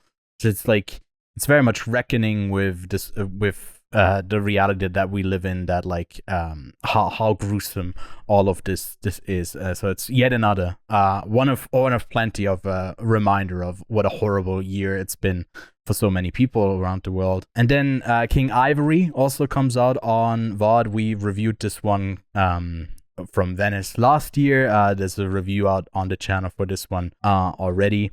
We both quite like it, so that's out. And then also on the Criterion channel, you can go see Megadoc. If you want to see, want to prepare yourself for the re-release on New Year's Eve or end of the year, there's a re-release into theaters for Megalopolis. Why? I don't know. We just want to start off the new year bad. It was already such a big flop. I don't know why. I guess they're following the example of Morbius. Yeah, I guess. I don't know. I don't know what the reason is, but Mike Figge's documentary will be available to stream. It's much better than the movie. Yeah. That's such a low bar, but it's actually quite insightful.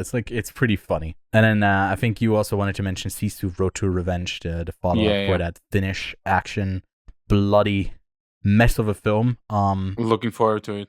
Yeah, I already caught it. I think it was like compared to the first one, it just goes grander and crazier. So if you're up for that, then like definitely.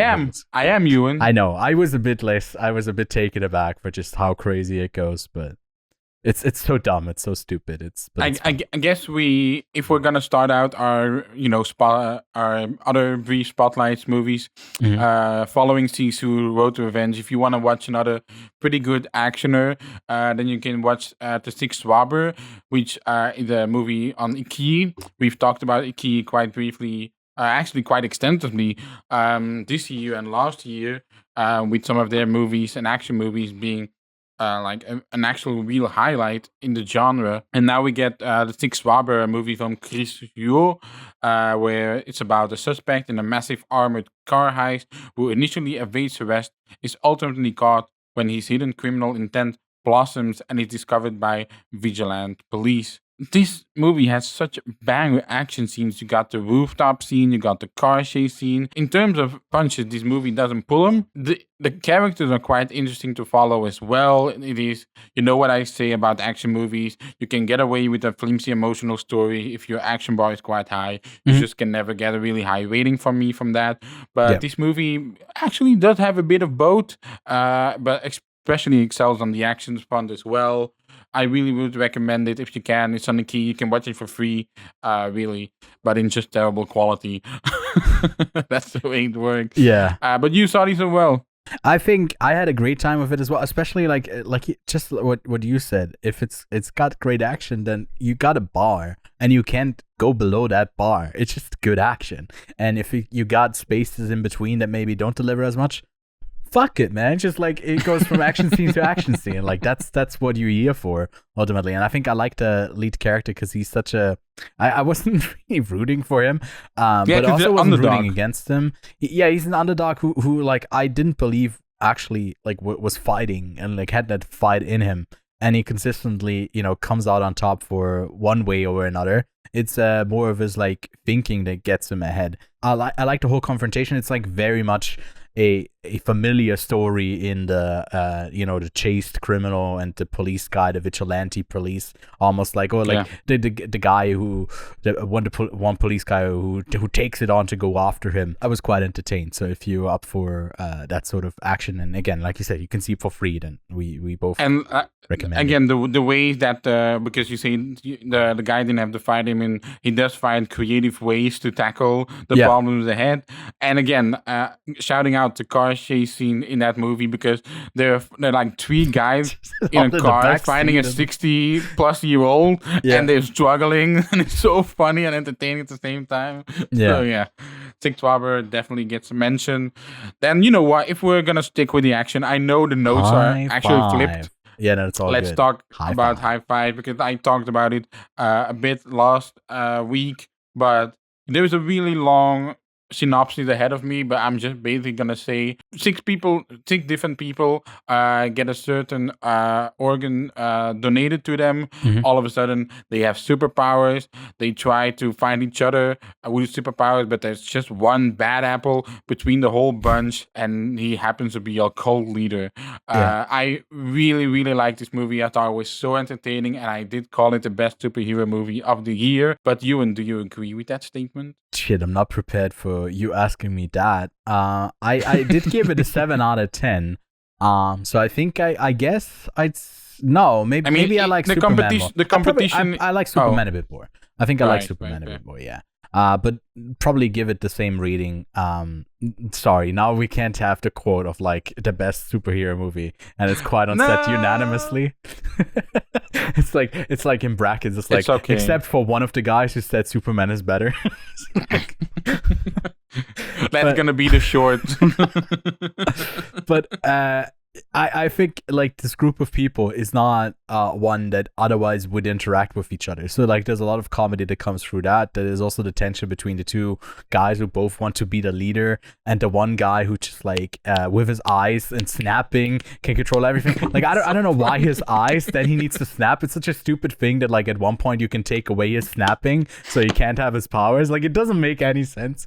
But it's like it's just entertaining. Like that's at the forefront. It's also, if you look at it visually, a lot of the VFX are janky as fuck. Like they look so off, but it's just like it works. It's just very colorful. It's like kinetically like engaging. There's a lot going on, and I love when a movie takes a swing and it misses, but then it keeps on swinging, man. Keep on swinging, because at one point you will hit, and ultimately like all of that effort, it doesn't go unnoticed. That's one of those things about like you don't get these risks that much in American film.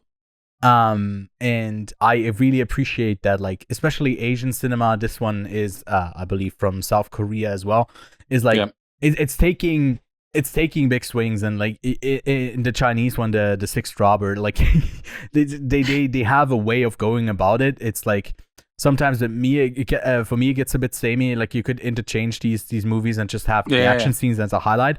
For High Five, they got so much character as well. Yeah, I wouldn't be opposed if they do more of these Hi-Fi. You know movies, what? so like, I remembered. I know why you don't like this movie as much as Superman. Yeah, because they re-quote you in it. That's why you said I've gotta be a rating down. It was a bit of a like that's also like the power the guy has, which I basically seem a bit limitless of the way that he can control like devices if he just puts his mind to it.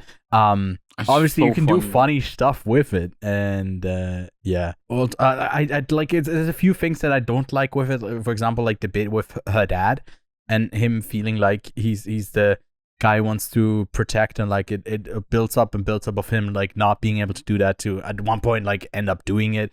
And it's like, I don't know. I don't like this beat 20 times. Oh, come on. You didn't like the way the father put out all those bad guys and then you got her behind him like yeah. No, it was funny in its presentation like the first time, but I didn't like it came up a bunch. Right. I like what I said with trying to go for a swing and then landing ultimately at one point. I think that's worth seeking these films out for that reason, because ultimately a film is a collection of moments, and just because you don't connect with every single moment doesn't mean a movie is not worth seeing. So also very, very anime inspired action and fights as well. So if you're into that, definitely go watch High Five. Well, and I mean, I gave it a good. I gave it a 7 out of 10. I gave it a pretty good rating. Yeah, it's good. Mine, right? Good. You gave it an 8 out of 10 as well. I gave it a 4 out of 5. Yeah. Mm-hmm. All right, that's all the action out of the way. Let's talk about some more serious stuff now. Let's go back to the drama. Isn't Predators like Predator Badlands, Predator Killers of Killers? I was gonna make that joke, but I'm sorry. Oh my god, we're on the same wavelength. can I still make that joke though? Sure, you can. Yeah. Right. Ewan, like it's been such a. I don't know why, but this is such a weird trilogy, you know. First you got like Predator, Killers of Killers, then you got like live action version. It's like, let's go. And then all of a sudden we got like behind the scenes documentary of those movies. It's Predators. I feel like you might be looking up the wrong movie on Letterboxd, Kevin. Oh, really? This is a documentary about the Dateline NBC To Catch a Predator series that drew in millions of people every week when it aired back in the, I don't know, early 2000s, late 90s, and 2005. Wait, it's like mid 2000s. I think it's 2005 till 2007. I think you know what we can say? When this show aired, we could have still be ones that were like Predators were after. Just saying, we were young. We were so fucked. So just a fucked thing to say. We were still kids. So Predators, a documentary that premiered earlier this year at the Sundance Film Festival. A lot of people were praising it, speaking of it highly, and it has now released on VOD. I don't know if it had a theatrical run as well.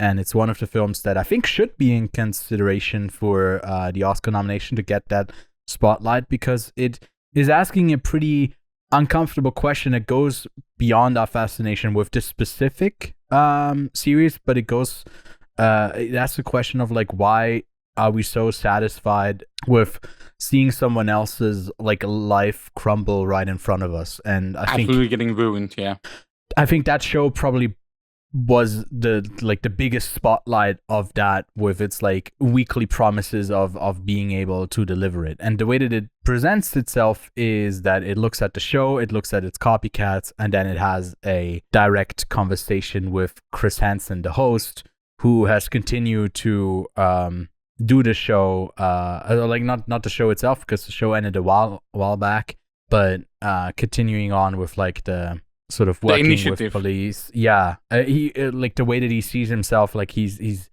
doing something good for the world.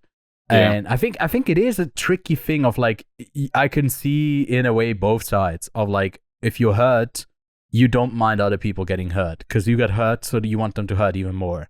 But like, what's that doing? Like, what's that helping to process your pain? Is it actually helping your pain if you see someone else suffer, or is it not? And like, that's, I feel like, also not for us to judge who have not experienced that, because you can't really relate to a person who has actually been sexually abused and has gone through that trauma. But I think it's like, yeah, it's just, I don't know how much we can pull away individual moments. It's also not for everyone. I think it is quite a, like, as much as the show is also a very triggering show in a way.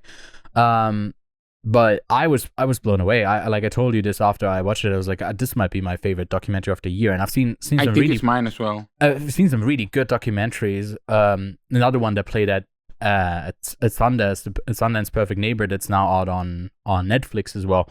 Great one. Like, equally strong. They're not beating each other out. But actually, no, it's not my favorite documentary this year. Oh. Pardon. It's remake. Yeah, remake. Oh, yeah. I guess, yeah. For me, it would be as well, but that hasn't come out yet, and no one has really seen it outside of the festival. So, yeah, but that would be for me. Officially released documentary, yeah, it would be. But yeah, sorry, I talked a bunch. What do you?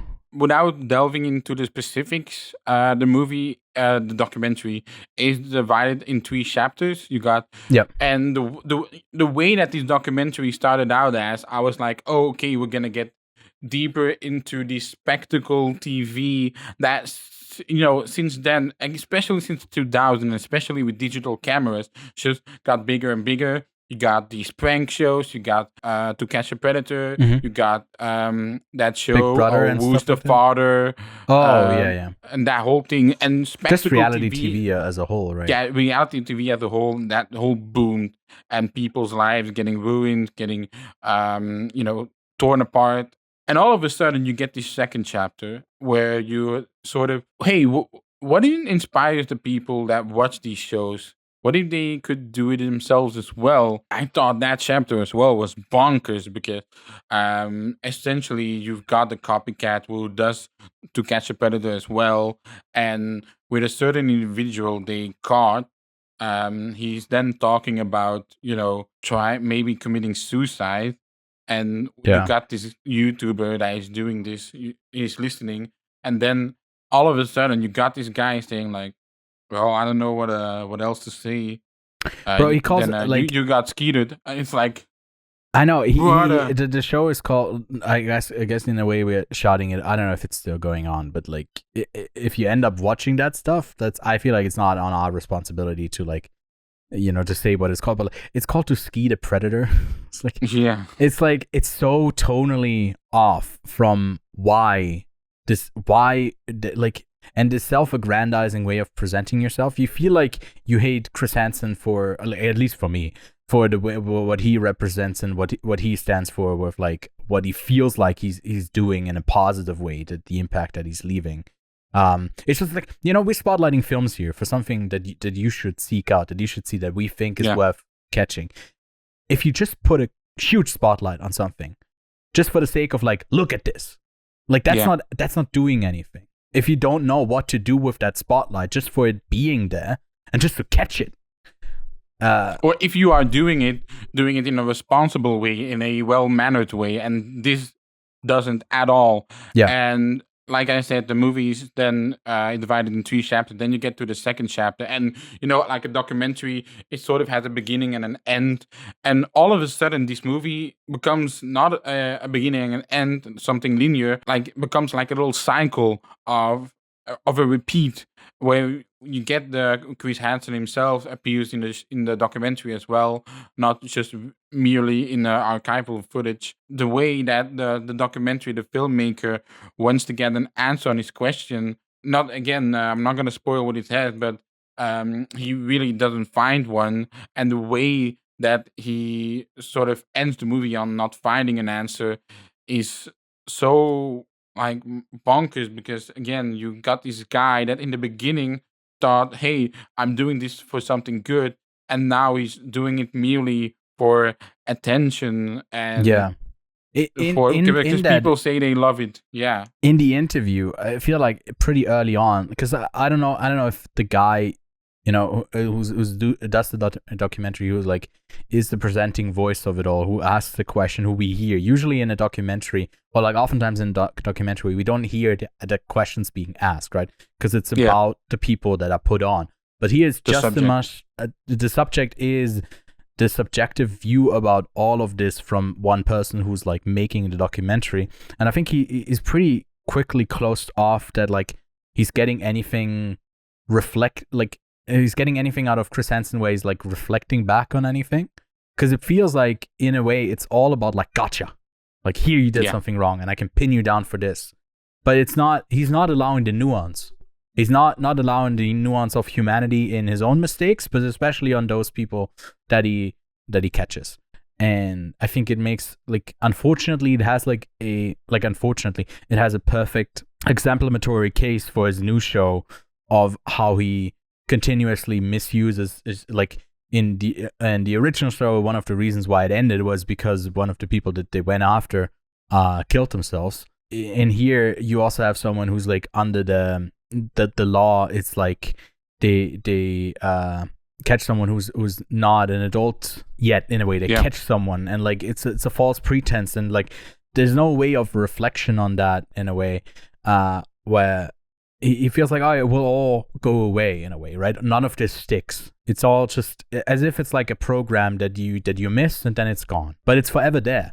And like not being able to see the damage that you do to someone, while not, because we also obviously judge a predator. We want that to be them held accountable, to them to be caught, to children to be protected. But it's not black and white in a way of like, we need to catch all predators and round them all up and kill them all. And the trappings that you place for someone to be misdirected to also play into those urges, I think that like that tackles that as well. You enable that fantasy to become a reality in a way, and in the way that you shape these people too, in a way that like they become what they crave. But it's also difficult because you don't know what the potential of someone is. It's almost like a Minority Report, where you're catching someone, but you don't know, maybe they've already done it. So like then you're catching someone actively, but it doesn't feel like that's what the show ultimately like ever was. And I think the reflections from the people who were like bait as well. Yeah, I was gonna mention them, bro. Yeah, no, you talk about them. No, you said it. I think it's such an interesting perspective to get, because to catch a predator, even though the show ended, I still see sometimes, people reacting to footage like that, to highlights, and, the moments that Chris Hansen comes out of the curtains or other room or whatever. The last thing that I want to say, besides I really appreciated the perspective of the people that were decoys, were bait, is that it is quite interesting that you see the journey that where Chris Hansen started from with his original intentions weren't misintentioned. Like he really wanted to do something positively, and then somewhere along the way he's just strayed from that path. And the way that this documentary shows that him straying away from the path that he originally wanted to start from is also very interesting to see, because it is ultimately also a story about fame, about how this becomes something so much bigger than it originally was meant to be. And I really recommend this documentary. I think we might have spoken a bit too much about it, but I might have given a few things away that are reveals from it, but I feel like, because to me at least, I was wrestling with it. Also, the way the documentary it presents itself with the different camera shots, and what's wild, like before body cams were a thing that they started to film, like the way that the role that the police plays in being so open to be a part of it, not really questioning the legality of it all in a way, just like it's run and gun, just point the thing, don't really think a second time. And that goes for a gun, and that goes for a TV show and their cameras. Really recommend this documentary. It might honestly be my top 25 of 2025. Yeah. Really we both strong. gave this, I believe, a 9 out of 10. Yep. The third 9 out of 10 of this episode. Holy shit. You hear about some great movies on this little I've heard about it, like Quiet on Set something podcast. Yeah. Yeah. Whoa. I swear it's good. Alright, how about we talk about I swear, and then we end on it ends. Exactly. I feel like that is like for us, The it's like we appropriate- can't resist it. We'll reach the end of the road eventually. You know? Exactly. We'll get there. We'll get there. But next up, we're talking about I Swear, which again is this movie that has a really high Letterboxd rating, and it's been because there's this Letterboxd list called the Top 50 of 2025. The list is updated by Jack Moulton, who is one of the Letterboxd Stuff. people. Mhm. Staff, crew, exactly.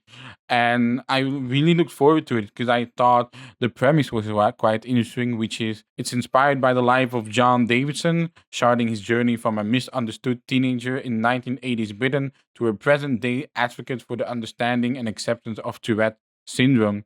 Diagnosed age 15, John navigates his way against the odds through troubled teenage years and into adulthood, finding inspiration in the kindness of others to discover his true purpose in life.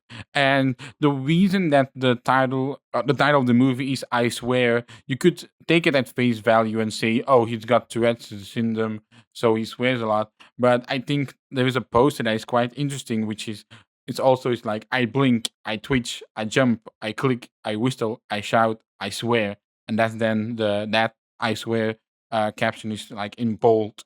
And I really liked I Swear because it reminded me of those movies. It honestly felt like a classical movie of the 80s, of the 90s, especially in the way it starts. We see this guy honestly getting abused because he does not know what is happening to him, and the people around him do not know why he's acting that way. So they're like honestly taking their anger out on him while he's just trying to figure out what he's having, what he's occupying with. And I really like this one. It reminded me a bit of My Lefty Foot, the Daniel Day-Lewis movie that he won the Oscar for. And I really liked I Swear. I think the actor who plays John Davison, Robert Aramayo. Robert Aramayo, who is also like the elf. I was like, I know that guy was somewhere, and it's like apparently the elf in Rings of Power. Yeah, I thought he did a fantastic job, as well as the person who played Dottie, who is Maxine Peaks. I thought they both did a wonderful job, and this movie doesn't shy away from the struggles of because it is very easy to romanticize a story like this, and oftentimes it does. Like, I will not say like there's no romanticizing. Like, there's a little bit of that in I Swear. Especially with Dottie, but you can see that, like, you know, it was obviously very influential person, so she feels larger than life in a way that, like, her output support seems like endless. But I can imagine like that she definitely was like that. But for this movie, it feels a bit much at times. But I really like this one.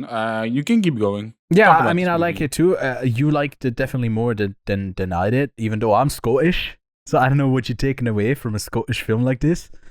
But to me, it was also like, I didn't know that Tourette syndrome doesn't show itself or like becomes apparent maybe until later age. I don't know what I actually didn't read up on this, but my shortcoming is like, it obviously is in a way yet another reminder to like go through someone else's journey. And I think that's why film as a medium can be so powerful in a way that like you can feel someone's experience by just being in their point of view.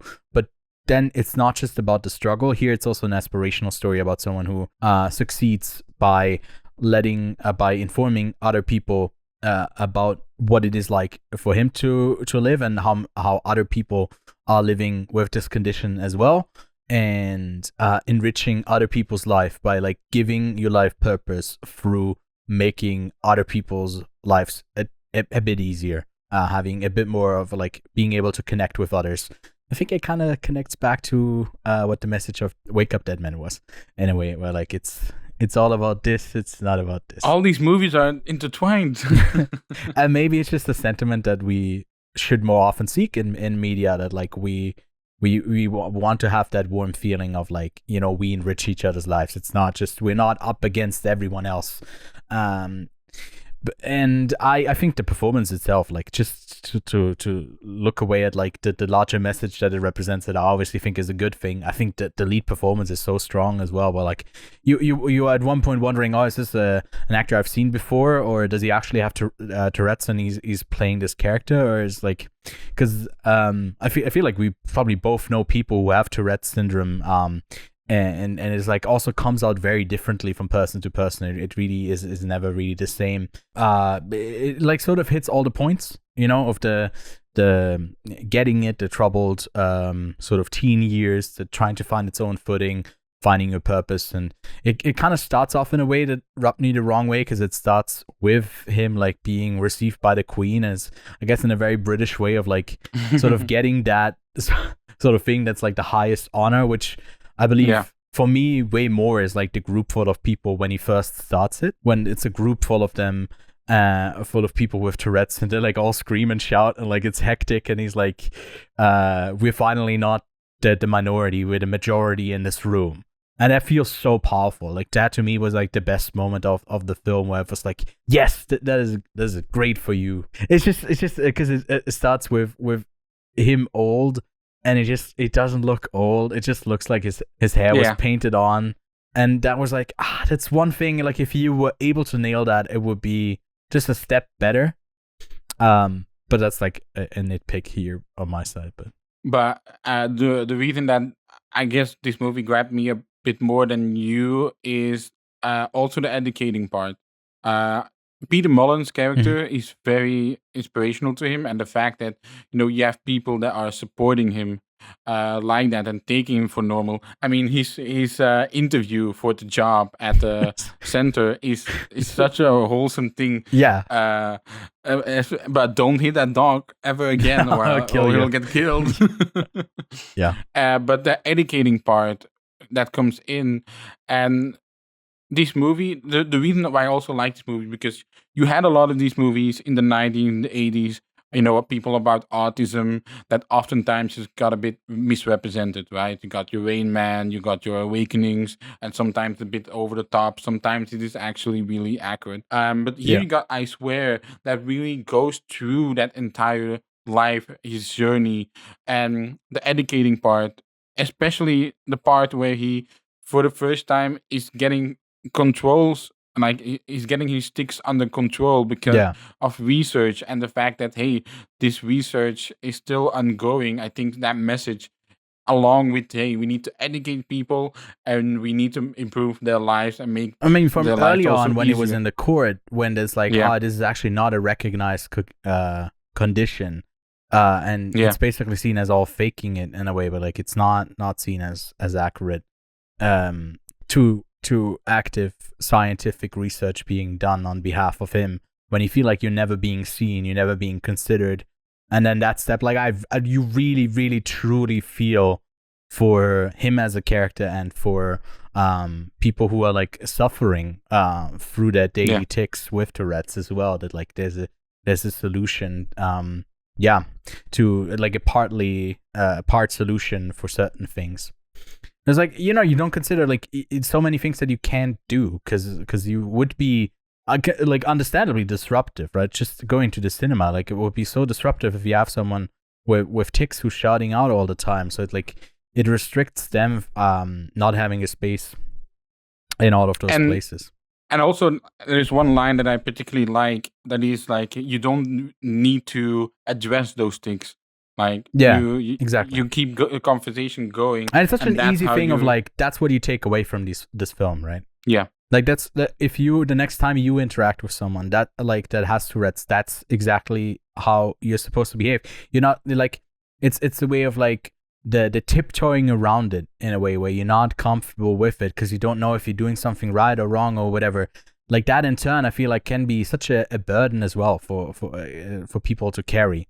Not for the people who like feel like they're tiptoeing around, but like the people who, because their daily interactions with new people are always like that. So if you bring an understanding towards someone right away, where you can just like seamlessly interact, and I feel like that character is with Peter Mullen. He like it kind of clicks from straight away that like he understands that's what's going on, and that is like why that relationship then becomes so special between those two. Really, really recommend I Swear. It's not on the same level as a Sound of Metal in terms of hard of hearing people. You can easily compare those movies. But I really liked I Swear. I gave it an 8 out of 10. Yeah, and I gave it a 7 out of 10. And recommendation, definitely one that's probably going to get nominated by the BAFTA. So it'll be you'll probably hear more about it. I saw a review like it would be criminal if this doesn't win Best British Film at the BAFTAs, which Would I be agree, surprised. I guess. Yeah. Yeah. Now we've arrived at It Ends, not the end, but It Ends. It ends. It ends. It ends with It Ends from Alexander Ulholm. Some wrong turns last forever. A group of recent grads head out on a late night drive for grub, hoping to enjoy one final hangout before their paths diverge. Instead, they accidentally turn onto a never-ending two-lane hellscape surrounded by untold horrors and cosmic forces beyond their understanding. Crammed together inside a sheep Cherokee and with their miles stretching infinitely ahead, they face a choice: embrace their new existence or fight to escape it. Honestly, that synopsis it gives away a bit too much because I went into this movie blind. I just liked the fact that people were praising this movie, and then I was Letterboxd like, picked it up. I was and like, on the yeah, that's Letterboxd enough. video That's store, enough. it's like, all right, let's give it a watch. Yeah.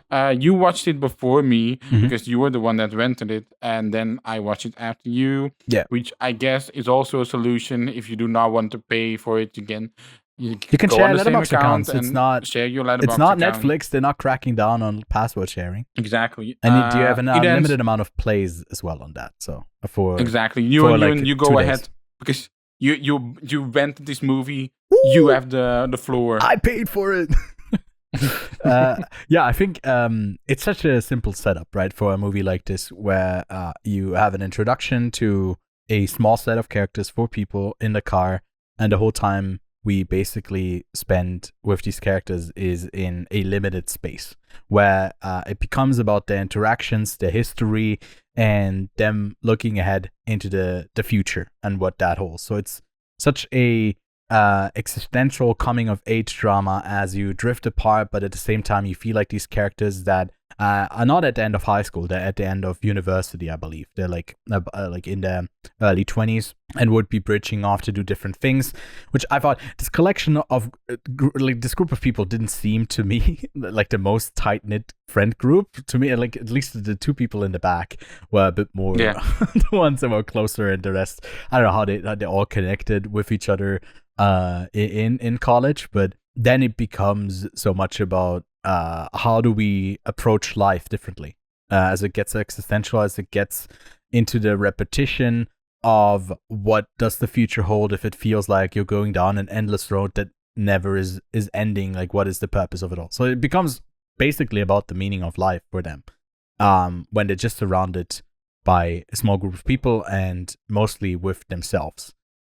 So I mean, that's, it's hard to tackle to get that right. But did you think it worked out? It did, absolutely. The concept itself, them discovering that they are in this cycle, this never-ending road, was so intriguing because this is classified as a horror movie. And actually, Ewan, I might have put it in my top 5 horror. Oh, wow. I might have. Okay, Yeah. okay. Because I didn't. I was like, it was just on the outside looking in. Because I like the existential dread that this movie offers so much, along with Exit 8. This would be a great. I told you this, the best triple feature. It ends Long at Walk, Exit 8. Exit 8, and it ends. Yeah.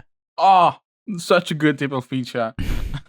Like, it would be criminal if no theater like programmed that triple feature. Yeah. And it ends, and you would think, oh, once they are in this situation, this movie will run out of steam quite quick. And for me, it didn't. All of a sudden, after a certain beat, this movie gets injected with some new energy in it, with some new life. The aspect ratio gets extended because these kids, these people, like they found a new way of just struggling, handling their situation, and they've found new ways to improve their situation. And it's such a good movie about entering adulthood, how to handle it, how to tackle it. And since I am also a bit in that the same situation as them, entering this road, it's just quite hit hard on with me. So that's why I really liked it. I mean, you're also surrounded by this. We want to keep it spoiler free if we can. That's why I'm struggling. I don't know what to say. Anything. Certain specific things as such vivid visualizations of this world, like a world that's you'll get what I'm saying. A world that's out to get you. A world that doesn't reward you for taking breaks for too long. And ultimately sees you drive it's, oh my god, this whole movie is like, whatever way you talk about it, it's an allegory, and I love it. Like that sort of visual, like movie representation for a feeling that resonates with you. It's like it can be cheesy in a way when it tries to go for it, but this movie feels like at large the whole thing is that. So it's not individual moments that come off wrong that way or like constructed, but the whole construction itself is that. I feel like there was some like certain shortcomings that are just with the limitations of a set of people in the car and how you introduce them, and like a lot of these things are incredibly tricky. I feel like you can't pull them off perfectly. It's just by the constraint of the film itself, but the way that it goes about it is probably like the best way that you can. It's not a perfect film that way, but like from what you're doing, what you're getting, it's incredibly well made, and it's also, I believe, a debut feature. And was going to mention the fact that this is a debut. Is hella impressive, and I can't wait to see what he does next. It's working with the limitations as well, right? Essentially, you got a car and you got a road and you got a bunch of people. I mean, again, we talked about this with Shelby Oaks. How despite the fact that he had more budget than this movie probably did, he's trying to find, what can I do? How far can I stretch it? This movie, as if, again, with a debut, you are finding that balance, and the fact that he got this close to that balance, is so impressive. I think also because the allegories for this of how you feel as a young adult are so literal, they're so direct, like you can take them one-to-one as a representation. I think that also works better as young adults because it feels a bit more simpler, feels more clear. And I think if you were to make a portrait of like someone who's at the end of their lives or like later on, there are more layers to that to them as people, so it doesn't work as well. Because you feel like they're all kind of blank slates in a way, not really knowing where to go next other than like what they're supposed to do, what they're set to do. And I think our lead character is one that is, like, if you have a lead out of the four, he's one that it's in a way very simple and very much, staying on that lane, literally. Oh my god. It's like, I don't know, this tragic non-exit to it all. And I thought this movie would maybe open up and go further and explore certain things, but it's like, I really think that like the way that it stayed on and focused and honed in on one thing was ultimately to its benefit. I also really liked when they start decorating the car and everything. and it doesn't get wrapped around too much into itself. You could easily go very, philosophical with this, but they don't, and that's why I like it. They keep it relatively simple, but doing allegories and metaphors that everyone can get. Yeah. So again, love. I think, and because again, Wake Up Dead Man and No Other Choice are two of my favorite movies of this year. But I think It Ends might be the other best movie of everything we've talked about. Oh, okay. I don't have it that high up, but I did enjoy it quite a bit. To me, it does have the shortcomings in these ellipses in between moments. It does sometimes feel like, okay, now they talk about something, and it doesn't fully fill up the space that is in between. Obviously, because we only get like certain glimpses into their daily lives. But again, by the whole concept, the sheer concept of it all, like, kind of doesn't. It asks of you, the audience, to also engage with it in a way where you're like trying to fill in the blanks of like, like reflect your own experiences onto it. But Ewan, 50 hawks or a guy with a gun? I think a guy with a gun probably has it. But what do you think? What? I'm going 50 hawks, man. Have you never seen my aim in video games? I can take down 50 hawks. If the guy with the gun is you, I'm betting my life savings onto the hawks, man. What the fuck? Well, also because I'm vegan, so I probably wouldn't kill the hawks. I would just let them take me. Now I would do let them take me to Mordor. Fly me. Well, that's the end of the episode. With another chunker of an episode, we talked about a lot of films that hopefully are on your watch list and that you consider checking out. But in the meantime, check out Avatar Fire and Ash if you weren't already, because it's probably going to make another... I think it will make like 1.5 billion, 1.4. I don't think it's going to... I mean, I've seen it. And I think I know. But I think... I don't think it's going to reach 2 billion. That is why I'm thinking. Is the embargo... Do you know, is the embargo lifted of this? I have no clue, man. Should I check? We're gonna talk about it next week. We're gonna talk about it next week. Yeah, go check. I'm seeing it in IMAX high frame rate 3D on the biggest IMAX screen in Europe. There's technically one in England, but it's not on Europe anymore. They're gone. Exactly. I also saw it in IMAX in 3D, but not on the high frame rate, I believe. So, we'll talk about that in more detail. I'd have to check. I'll actually check before next week's recording. But yeah, we'll also talk about, as always, a bunch of Spotlight reviews. I think for me, I'll definitely check out Palestine 36. I'll definitely check out Train Dreams for sure. And Train Dreams. I'll finally watch it.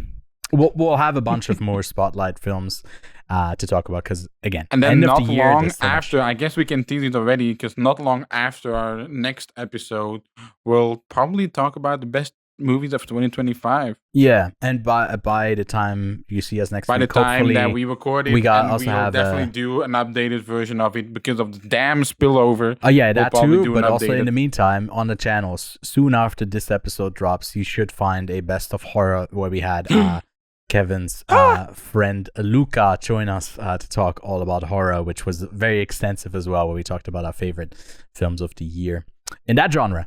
But until then, go check out some more movies, I guess. Like, subscribe, leave a comment if you lasted. Type what should they type? It ends with the sixth robber. Alright. It ends with the sixth robber, I guess. Type that. And we'll see you next week. And cut. Oh my god, he does it so flawlessly. And cut. That felt like a dinosaur war type. Thank you. I was going for that.